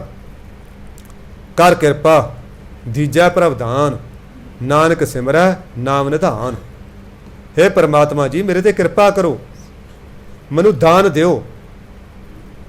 ਦਾਨ ਕਿਉਂਕਿ ਮੈਂ ਮੁੱਲ ਨਹੀਂ ਖਰੀਦ ਸਕਦਾ ਤੇਰੀ ਕਿਰਪਾ ਨੂੰ। ਐਨੀ ਮੇਰੇ ਕੋਲ ਸਮਰੱਥਾ ਨਹੀਂ ਕਿ ਮੈਂ ਤੇਰੀ ਕਿਰਪਾ ਨੂੰ ਮੁੱਲ ਖਰੀਦ ਲਾਂ ਜਾਂ ਆਪਣੀ ਕਲਾ ਦੇ ਨਾਲ ਤੈਨੂੰ ਮੋਹਿਤ ਕਰਕੇ ਤੇਰੀ ਕਿਰਪਾ ਲੈ ਲਾਂ। ਬੰਦੇ ਦੀ ਕਿਰਪਾ ਤਾਂ ਆਪਾਂ ਲੈ ਲੈਂਦੇ ਹਾਂ, ਉਹਦੀ ਚਾਪਲੂਸੀ ਕਰਦੇ ਹਾਂ, ਉਹਦੇ ਅੱਗੇ ਹੱਥ ਉੱਥੇ ਜੇ ਬੰਨ੍ਹਦੇ ਹਾਂ, ਕਿਰਪਾ ਲੈ ਲੈਂਦੇ ਹਾਂ। ਬਥੇਰੇ ਲੋਕ ਨੇ ਅਫਸਰਾਂ ਦੀ ਕਿਰਪਾ ਲੈ ਲੈਂਦੇ ਨੇ, ਚਾਪਲੂਸੀ ਕਰਦੇ ਨੇ। ਚਲੋ ਚਾਪਲੂਸੀ ਨਾ ਵੀ ਕਰਨ, ਦੂਜਿਆਂ ਦੀ ਨਿੰਦਿਆ ਕਰਕੇ, ਦੂਜਿਆਂ ਦੀਆਂ ਚੁਗਲੀਆਂ ਕਰਕੇ, ਪਰ ਪਰਮਾਤਮਾ ਦੀ ਕਿਰਪਾ ਨੂੰ ਆਪਾਂ ਐ ਨਹੀਂ ਲੈ ਸਕਦੇ। ਉਹ ਕਹਿੰਦੇ ਪਰਮਾਤਮਾ ਜੀ ਮੇਰੇ ਤੇ ਕਿਰਪਾ ਕਰੋ, ਮੈਨੂੰ ਦਾਨ ਦਿਓ। ਦਾਨ ਦੇ ਤੌਰ ਤੇ ਕੀ ਮੰਗਿਆ? ਨਾਨਕ ਸਿਮਰੈ ਨਾਮ ਨਿਧਾਨ। ਇਹ ਨਾਨਕ ਤੇਰੇ ਨਾਮ ਦੇ ਖਜ਼ਾਨੇ ਨੂੰ ਸਿਮਰਦਾ ਰਹੇ। 8 ਪਹਿਰ ਸਿਮਰਨ ਦਾ ਮਤਲਬ ਯਾਦ ਰੱਖਣਾ, ਕਿਸੇ ਵੇਲੇ ਭੁੱਲੇ ਨਾ ਤੇਰੇ ਨਾਮ ਨੂੰ। 8 ਪਹਿਰ ਜਪਦਾ ਰਹੇ, ਸਿਮਰਦਾ ਰਹੇ, ਉਹਦੀ ਭਜਨ ਬੰਦਗੀ ਕਰਦਾ ਰਹੇ।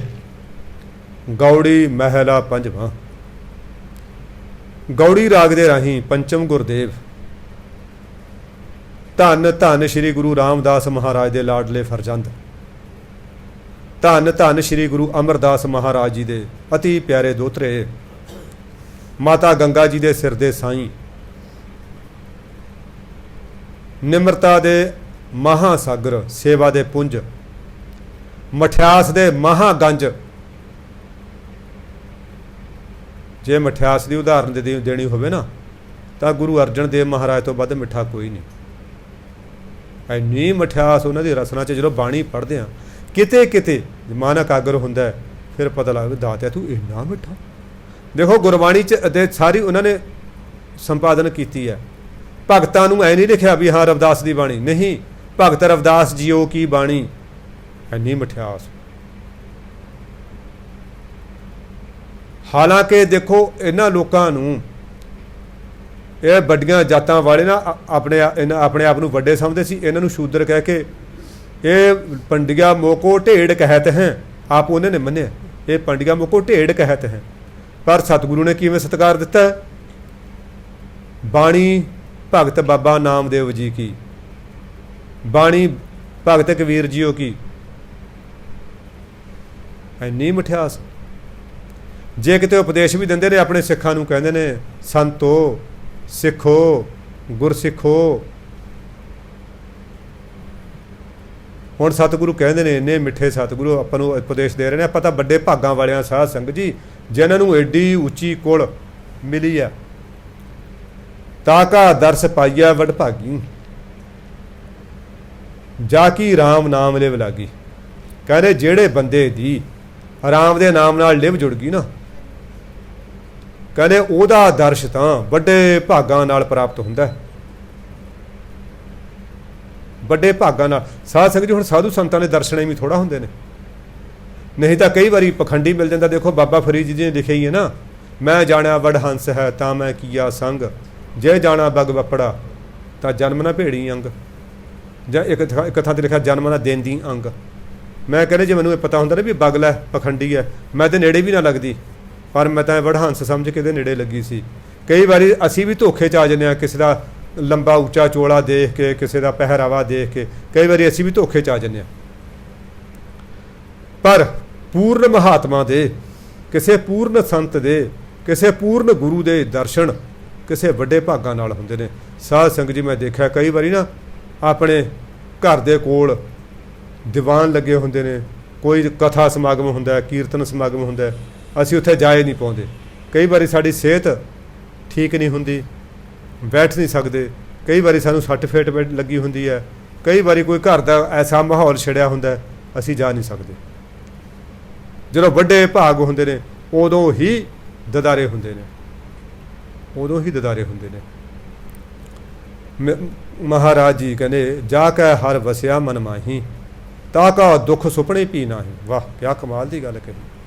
ਜਿਹਦੇ ਹਿਰਦੇ ਦੇ ਵਿੱਚ ਹਰੀ ਵਸ ਗਿਆ ਨਾ, ਜਿਹਦੇ ਮਨ ਦੇ ਵਿੱਚ ਹਰੀ ਨੇ ਆਪਣਾ ਪੱਕਾ ਡੇਰਾ ਲਾ ਲਿਆ, ਕਹਿੰਦੇ ਉਹਨੂੰ ਤਾਂ ਸੁਪਨੇ ਵਿੱਚ ਵੀ ਦੁੱਖ ਨਹੀਂ ਹੈ, ਕਿਉਂਕਿ ਤਾਂ ਹੁਣ ਹਿਰਦੇ 'ਚ ਹੀ ਵਸਦਾ। ਦੁੱਖ ਕਾਹਦਾ ਸੀ? ਉਹਦੇ ਵਿਛੜਨ ਦਾ, ਕਿ ਮੈਥੋਂ ਵਿਛੜ ਨਾ ਜਾਵੇ, ਮੈਥੋਂ ਦੂਰ ਨਾ ਚਲਿਆ ਜਾਵੇ। ਹੁਣ ਬੱਚੇ ਨੂੰ ਫਿਕਰ ਹੈ ਕਿ ਮੇਰੀ ਮਾਂ ਕਿਤੇ ਬਾਜ਼ਾਰ ਨਾ ਚਲੀ ਜਾਵੇ ਮੈਨੂੰ ਛੱਡ ਕੇ। ਮਾਵਾਂ ਅਕਸਰ ਕਰਦੀਆਂ ਹੁੰਦੀਆਂ ਨੇ ਇੱਦਾਂ, ਦੇਖਿਆ ਵੀ ਬੱਚਾ ਜਰਾ ਕਿ ਸੌਂ ਗਿਆ, ਉਹ ਫਿਰ ਮਾਰਕੀਟ ਕੋਈ ਚਲੋ ਥੋੜ੍ਹਾ ਬਹੁਤਾ ਕੰਮ ਧੰਦਾ ਹੁੰਦਾ ਜਾ ਆਉਂਦੀਆਂ ਨੇ। ਕਈ ਵਾਰੀ ਬੱਚਾ ਨਾ ਉੱਬੜ ਵਾਹੇ ਉੱਠਦਾ, ਦੇਖਦਾ ਵੀ ਮਾਂ ਤਾਂ ਹੈ ਨਹੀਂ ਘਰ, ਉਹ ਦਾਦੀ ਨੂੰ ਦੇਖਦਾ, ਨਾਨੀ ਨੂੰ ਦੇਖਦਾ, ਪਰ ਹੁਣ ਮਾਂ ਦੀ ਘਾਟ ਨਾਨੀ ਦਾਦੀ ਨਹੀਂ ਪੂਰੀ ਕਰ ਸਕਦੀਆਂ ਨਾ। ਸਾਧ ਸੰਗਤ ਜੀ, ਹੁਣ ਜਦੋਂ ਮਾਂ ਪੱਕੇ ਤੌਰ 'ਤੇ ਹੀ ਨਾਲ ਰਹਿ ਰਹੀ ਆ, ਜੇ ਇਕੱਲੀ ਉਹ ਹੈ ਕਿਹਦੇ ਕੋਲ ਛੱਡ ਕੇ ਜਾਏਗੀ, ਜੇ ਬਾਜ਼ਾਰ ਜਾਏਗੀ ਤਾਂ ਵੀ ਉਹਨੂੰ ਨਾਲ ਲੈ ਕੇ ਜਾਏਗੀ, ਫਿਰ ਉਹਨੂੰ ਤਾਂ ਹੁਣ ਵਿਛੜਨ ਦਾ ਡਰ ਕੋਈ ਨਹੀਂ ਹੈਗਾ, ਉਹਦਾ ਵਿਛੜਨ ਦਾ ਡਰ ਨਹੀਂ ਕੋਈ। ਹੁਣ ਉਹ ਜਿਹੜਾ ਹਿਰਦੇ 'ਚ ਹੀ ਵਸ ਗਿਆ, ਮਨ 'ਚ ਹੀ ਵਸ ਗਿਆ, ਮਨ 'ਚ ਵਸਿਆ ਹੋਇਆ ਸਾਥੋਂ ਕਿਵੇਂ ਵਿਛੜੇਗਾ? ਉਹ ਨਹੀਂ ਵਿਸਰਦਾ। ਫਿਰ ਕਹਿੰਦੇ ਹੁਣ ਤਾਂ ਸੁਪਨੇ 'ਚ ਵੀ ਦੁੱਖ ਨਹੀਂ ਹੈ। ਰਹਾਉ ਤੋਂ ਬਾਅਦ ਸਤਿਗੁਰੂ ਕਹਿੰਦੇ ਸਰਬ ਨਿਧਾਨ ਰਾਖੇ ਮਨ ਮਾਹੇ, ਸਰਬ ਨਿਧਾਨ ਰਾਖੇ ਜਨ ਮਾਹੇ, ਤਾ ਕੈ ਸੰਗ ਕਿਲ ਵਿਖ ਦੁਖ ਜਾਹੇ। ਸਾਰੇ ਖਜ਼ਾਨੇ ਸਤਿਗੁਰੂ ਨੇ ਕਹਿੰਦੇ ਜਨ ਦੇ ਵਿੱਚ ਰੱਖੇ ਹੋਏ ਨੇ, ਸਾਰੀਆਂ ਬਰਕਤਾਂ। ਦੇਖੋ ਉਹਨਾਂ ਦੇ ਬੋਲਣ ਦੇ ਵਿੱਚ ਬਰਕਤ ਹੁੰਦੀ ਹੈ। ਕੋਈ ਦੁੱਧ ਮੰਗਣ ਜਾਂਦਾ ਉਹਨਾਂ ਕੋਲੇ, ਕਹਿੰਦੇ ਭਾਈ ਕੋਈ ਨਹੀਂ, ਗੁਰੂ ਨਾਨਕ ਦੇਵ ਕਿਰਪਾ ਕਰਨਗੇ, ਘਰੇ ਦੁੱਧ ਦੀਆਂ ਨਹਿਰਾਂ ਚੱਲ ਪੈਂਦੀਆਂ ਨੇ। ਕੋਈ ਪੁੱਤ ਮੰਗਣ ਗਿਆ, ਉਹਨੂੰ ਕਹਿੰਦੇ ਕੋਈ ਨਹੀਂ ਭਾਈ, ਮਹਾਰਾਜ ਤੇਰੇ ਤੇ ਬਖਸ਼ਿਸ਼ ਕਰਨਗੇ, ਅਰਦਾਸ ਕਰ ਗੁਰੂ ਮਹਾਰਾਜ ਦੇ ਚਰਨਾਂ 'ਚ। ਅਗਲੇ ਸਾਲ ਉਹਨਾਂ ਦੇ ਪੁੱਤਰ ਹੋ ਜਾਂਦਾ। ਕਈ ਕੋਈ ਕਹਿੰਦਾ ਜੀ ਘਰੇ ਬੜੀ ਸਾੜ ਸਤੀ ਚੱਲ ਰਹੀ ਹੈ ਜੀ, ਘਰੇ ਬੜੀ ਗਰੀਬੀ ਹੈ, ਉਹਨਾਂ ਨੇ ਕਹਿੰਦੇ ਕੋਈ ਨਹੀਂ ਭਾਈ, ਤੂੰ ਆ ਪਾਠ ਦਾ ਕਰਿਆ ਕਰ, ਪਾਠ ਦਾ ਜਾਪ ਕਰ, ਤੇ ਤੇਰੇ ਘਰੇ ਲਹਿਰਾਂ ਬਹਿਰਾਂ ਹੋਣਗੀਆਂ। ਤੇ ਉਹਦੇ ਘਰੇ ਫਿਰ ਲక్ష్ਮੀ ਉਹ ਧਰ ਧਰ ਭੁੱਲਦਾ। ਸਾਧੂਆਂ ਦੇ ਬਚਨ ਦੇਖੋ, ਮਹਾਰਾਜ ਨੇ ਲਿਖਿਆ, ਕਹਿੰਦੇ ਜਿਹੜਾ ਹੈ ਚੰਦ ਬਨਾਸੀ ਸੂਰ ਬਨਾਸੀ, ਇੱਕ ਸਾਧ ਬਚਨ ਅਟਲਾਦਾ। ਸਾਰਾ ਕੁਛ ਬਿਣਸ ਜੂਗਾ, ਧਰਤੀ ਵੀ ਬਿਣਸ ਜੂਗੀ, ਪਰ ਸਾਧੂ ਦੇ ਬਚਨ ਨਹੀਂ ਟਲਦੇ। ਜਿਹੜਾ ਉਹਨਾਂ ਨੇ ਮੂੰਹ 'ਚੋਂ ਬਚਨ ਕਹਿਤਾ ਨਾ, ਉਹ ਨਹੀਂ ਟਲਦਾ। ਸਾਧ ਸੰਗਤ ਜੀ, ਜੇ ਸਾਧੂ ਨਾ ਵੀ ਬੋਲੇ ਨਾ, ਮਨ 'ਚ ਵੀ ਕੋਈ ਗੱਲ ਆ ਜੇ ਤਾਂ ਵੀ ਹੋ ਜਾਂਦੀ ਹੈ। ਲਹਿਰੇ ਗਾਗੇ ਕੋਲ ਇੱਕ ਪਿੰਡ ਹੈ, ਅੱਜ ਤੋਂ ਮਤਲਬ 2-3 ਪੀੜ੍ਹੀਆਂ ਪਹਿਲਾਂ, 2-3 ਪੀੜ੍ਹੀਆਂ ਪਹਿਲਾਂ ਉੱਥੇ ਸਾਧੂ ਆ ਗਏ, 2 ਸਾਧੂ। ਉਹ ਕਹਿੰਦੇ ਭਾਈ ਰਾਤ ਕੱਟਣੀ ਹੈ। ਕਿਸੇ ਨੇ ਕਿਹਾ ਜੀ ਆ ਸਾਡੇ ਇੱਥੇ ਪੈ ਜਾਓ। ਉਹ ਹੁਣ ਪਸ਼ੂਆਂ ਵਾਲੇ ਬਾਗਲ 'ਚ ਪਾਤੇ, ਉੱਥੇ ਪਏ ਨੇ, ਉਹਨਾਂ ਨੂੰ ਬਿਸਤਰੇ ਦੇਤੇ, ਰਜਾਈਆਂ ਦੇਤੀਆਂ। ਸਰਦੀਆਂ ਦੇ ਦਿਨ ਸੀ, ਧੁੰਦਾਂ ਪੈਂਦੀਆਂ ਸੀ, ਬਹੁਤ ਜ਼ਿਆਦਾ ਠੰਡ ਸੀ। ਹੁਣ ਤਾਂ ਸਾਧ ਸਿੰਘ ਜੀ ਪੋਲਿਊਸ਼ਨ ਹੋ ਗਿਆ, ਹੁਣ ਤਾਂ ਉਹਨੀ ਠੰਡ ਹੀ ਨਹੀਂ ਪੈਂਦੀ ਹੈ। ਹੁਣ ਤਾਂ ਆਪਣੇ ਕੋਲ ਸਾਧਨ ਵੀ ਹੋ ਗਏ, ਜੈਕਟਾਂ ਕੀ ਹੋਰ ਕੀ, ਆਹ ਹੀਟਰ, ਬੜਾ ਕੁਛ ਹੋ ਗਿਆ। ਹੁਣ ਤਾਂ ਆਪਾਂ ਨੂੰ ਇੰਨਾ ਦੁੱਖ ਨਹੀਂ ਲੱਗਦਾ ਠੰਡ ਦਾ। ਹੁਣ ਉਹ ਪਏ ਨੇ, ਉਹ ਘਰ ਵਾਲਿਆਂ ਦੇ ਮਨ ਦੇ ਵਿੱਚ ਪਤਾ ਨਹੀਂ ਕੀ ਸ਼ੱਕ ਪਈ, ਕਹਿੰਦੇ ਯਾਰ ਕੀ ਪਤਾ ਇਹ ਸਾਧੇ ਨਾ ਹੋਣ, ਆਪਣੇ ਇਹ ਜਿਹੜੇ ਰਜਾਈਆਂ ਨਾਲ ਚੱਕ ਕੇ ਲੈ ਜਾਣ। ਕਿਉਂਕਿ ਉਦੋਂ ਘਰਾਂ 'ਚ ਗਰੀਬੀ ਬਹੁਤ ਹੁੰਦੀ ਸੀ, ਉਦੋਂ ਇਹ ਕਰੰਸੀ ਦਾ ਵਿਸਥਾਰ ਇੰਨਾ ਨਹੀਂ ਸੀ ਹੁੰਦਾ।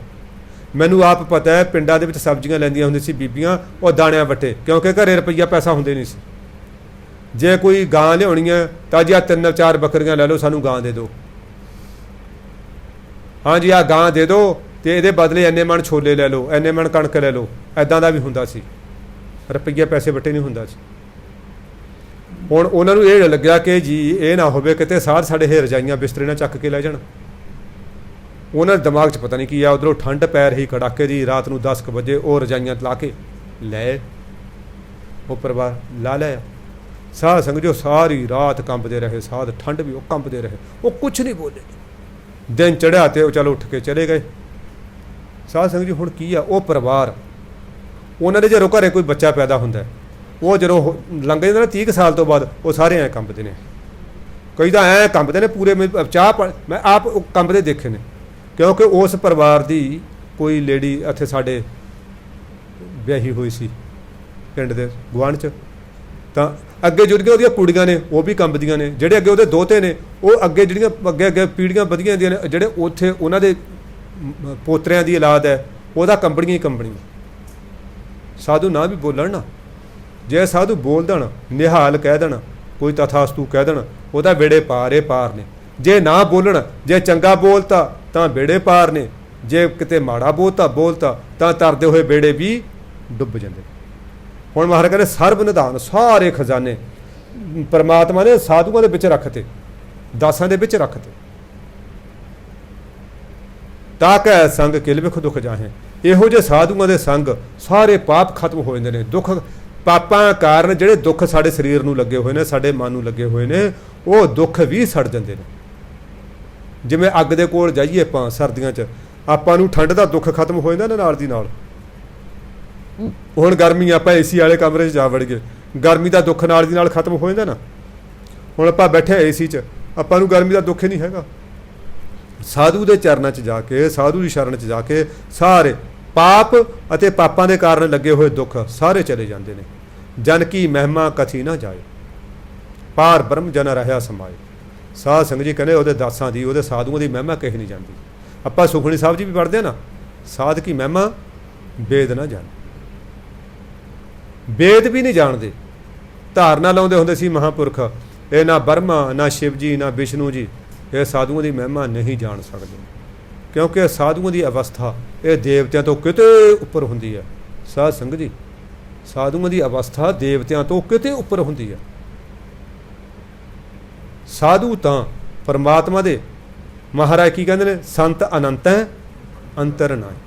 ਉਹ ਤਾਂ ਰੱਬ ਦੇ ਹੀ ਰੂਪ ਹੁੰਦੇ ਨੇ, ਉਹ ਤਾਂ ਪਰਮੇਸ਼ਰ ਦਾ ਹੀ ਰੂਪ ਹੁੰਦੇ ਨੇ। ਸਾਧੂ ਅਤੇ ਪਰਮੇਸ਼ਰ ਦੇ ਵਿੱਚ ਕੋਈ ਅੰਤਰ ਨਹੀਂ ਹੁੰਦਾ, ਉਹ ਤਾਂ ਉਸੇ ਦੇ ਰੂਪ ਬਣੇ ਹੁੰਦੇ ਨੇ। ਕਿਉਂਕਿ ਪਰਮਾਤਮਾ ਆਪ ਖੁਦ ਵਸਦਾ ਹੁੰਦਾ ਉਹਨਾਂ ਦੇ ਵਿੱਚ। ਕਹਿੰਦੇ ਵਾਹਿਗੁਰੂ ਵਾਹਿਗੁਰੂ। ਸਾਧੂ ਦੀ ਮਹਿਮਾ ਕਹੀ ਨਹੀਂ ਜਾਂਦੀ, ਉਹਦੇ ਜਾਣ ਦੀ ਮਹਿਮਾ ਕਹੀ ਨਹੀਂ ਜਾਂਦੀ। ਪਾਰ ਬ੍ਰਹਮ ਜਨ ਰਹਿਆ ਸਮਾਏ, ਪਰਮਾਤਮਾ ਆਪਣੇ ਦਾਸਾਂ ਦੇ ਵਿੱਚ ਆਪ ਵਰਤ ਰਿਹਾ ਹੁੰਦਾ। ਉਹਦੀ ਮਹਿਮਾ ਕੌਣ ਕਹੂਗਾ? ਜੇ ਪਰਮਾਤਮਾ ਦੀ ਮਹਿਮਾ ਕਹਾਂਗੇ ਤਾਂ ਆਪਾਂ ਸਾਧੂ ਦੀ ਮਹਿਮਾ ਕਹਿ ਸਕਾਂਗੇ। ਸਾਧ ਸੰਗਤ ਜੀ, ਅੱਜ ਤਾਂ ਨਾ ਘੋਰ ਕਲਯੁਗ ਚੱਲ ਰਿਹਾ। ਮੰਨਿਆ ਕਿ ਜਿੱਥੇ ਅਸਲੀ ਨੇ ਉੱਥੇ ਨਕਲੀ ਜ਼ਿਆਦਾ ਨੇ, ਇਸ ਗੱਲ ਨੂੰ ਮੰਨਦੇ ਆ।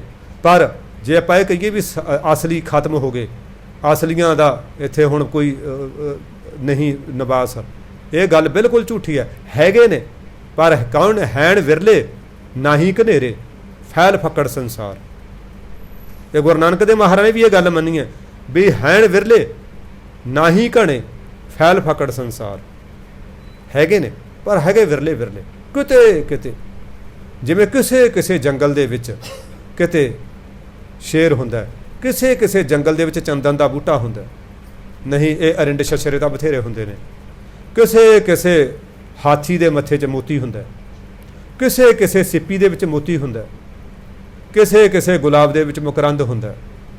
ਇਸੇ ਤਰ੍ਹਾਂ ਕਿਸੇ ਕਿਸੇ ਪਹਾੜਾਂ ਦੇ ਉੱਤੇ ਕਹਿੰਦੇ ਪਾਰਸ ਹੁੰਦੀ ਹੈ। ਇਸੇ ਤਰ੍ਹਾਂ ਕਿਸੇ ਕਿਸੇ ਸ਼ਹਿਰ 'ਚ ਇੱਕ ਨਾਦਾ ਸਾਧੂ ਹੁੰਦਾ।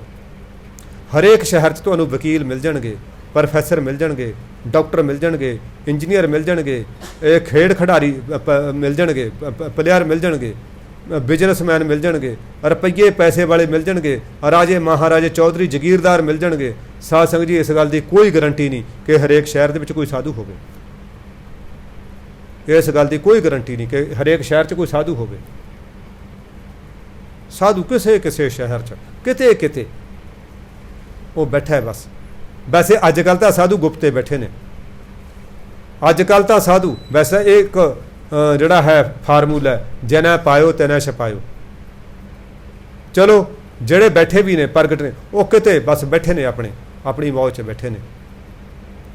ਗਰੀਬ ਨਵਾਜ਼ ਸਤਿਗੁਰੂ ਕਹਿੰਦੇ ਸਾਧੂ ਦੀ ਮਹਿਮਾ ਕਥੀ ਨਹੀਂ ਜਾ ਸਕਦੀ, ਕਿਉਂਕਿ ਇਸ ਪਾਰ ਪਰਮਾਤਮਾ ਆਪਣੇ ਜਨ ਦੇ ਵਿੱਚ ਆਪ ਸਮਾਇਆ ਹੋਇਆ।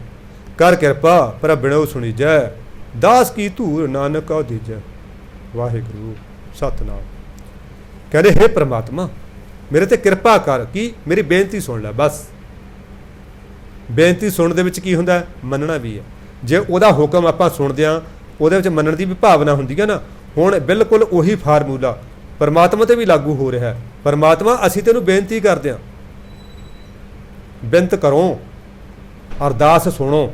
ਮੈਂ ਬੇਨਤੀ ਕਰਦਾ ਮੇਰੀ ਅਰਦਾਸ ਨੂੰ ਸੁਣ ਲੈ। ਪਰਮਾਤਮਾ ਜੀ ਮੈਂ ਬੇਨਤੀ ਕਰਦਾ, ਸੁਣ ਮੇਰੀ ਬੇਨਤੀ ਨੂੰ, ਕੀ ਮੇਰੇ ਤੇ ਕਿਰਪਾ ਕਰ। ਕੀ ਕਿਰਪਾ ਕਰ, ਦਾਸ ਕੀ ਧੂਰ ਨਾਨਕ ਕਉ ਦੀਜੈ। ਜੋ ਉਪਰੋਕਤ ਸਾਧੂ ਹੈ, ਉੱਪਰ ਕਥੇ ਹੋਏ ਸਾਧੂ ਦੀ, ਜਿਹਦੇ ਉੱਪਰ ਗੱਲ ਹੋਈ ਆ ਉਹੇ ਜੇ ਸਾਧੂ ਦੀ ਧੂੜ ਇਹ ਨਾਨਕ ਨੂੰ ਵੀ ਦੇ ਦੇ। ਸਾਧ ਸੰਗਤ ਜੀ ਸਾਧੂ ਦੀ ਧੂੜ ਮਿਲ ਜੇ ਨਾ ਇੱਕ ਵਾਰੀ, ਮੱਥੇ ਦੀਆਂ ਲਕੀਰਾਂ ਬਦਲ ਦਿੰਦੀ ਹੈ। ਸਾਧ ਸੰਗਤ ਜੀ ਮੱਥੇ ਤੋਂ ਨਾ ਐ ਸਮਝ ਲਓ ਵੀ ਪਤਾ ਨਹੀਂ, ਆਪਾਂ ਕਹਿ ਨਹੀਂ ਸਕਦੇ, ਕੁਛ ਸ਼ਬਦ ਹੀ ਨਹੀਂ ਮੇਰੇ ਕੋਲੇ ਕਹਿਣ ਨੂੰ।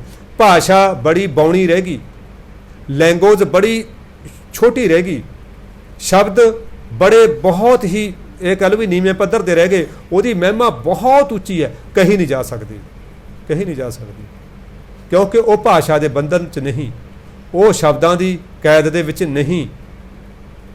ਸਾਡਾ ਤਾਂ ਸਾਰਾ ਕੁਝ ਸ਼ਬਦਾਂ ਦੇ ਵਿੱਚ ਹੀ ਹੈ ਨਾ, ਗੁੱਸਾ ਵੀ, ਗਿੱਲਾ ਵੀ, ਪਿਆਰ ਵੀ, ਨਫ਼ਰਤ ਵੀ, ਸਾਡਾ ਤਾਂ ਸਾਰਾ ਕੁਝ ਸ਼ਬਦਾਂ ਦੇ ਵਿੱਚ ਹੈ। ਉਹਦੀ ਮਹਿਮਾ ਸ਼ਬਦਾਂ ਦੇ ਵਿੱਚ ਨਹੀਂ ਕਹੀ ਜਾ ਸਕਦੀ। ਸ਼ਬਦ ਅਸਮਰਥ ਨੇ ਉਹਦੀ ਮਹਿਮਾ ਨੂੰ ਕਹਿਣ ਤੋਂ। ਕੋਈ ਵੀ ਭਾਸ਼ਾ ਉਹਦੀ ਵਡਿਆਈ ਕਹਿਣ ਤੋਂ ਅਸਮਰਥ ਹੈ। ਮਹਾਰਾਜ ਜੀ ਹੁਣ ਕਹਿੰਦੇ ਨੇ ਮੇਰੇ ਤੇ ਦਾਤਿਆ ਕਿਰਪਾ ਕਰ, ਮੇਰੀ ਬੇਨਤੀ ਸੁਣ। ਜੋ ਉੱਪਰ ਕਥਿਆ ਹੋਇਆ ਸਾਧੂ ਹੈ ਉਹਦੀ ਧੂੜ ਮੈਨੂੰ ਦੇ ਦੇ, ਮੇਰੇ ਮੱਥੇ ਤੇ ਲਾ ਦੇ।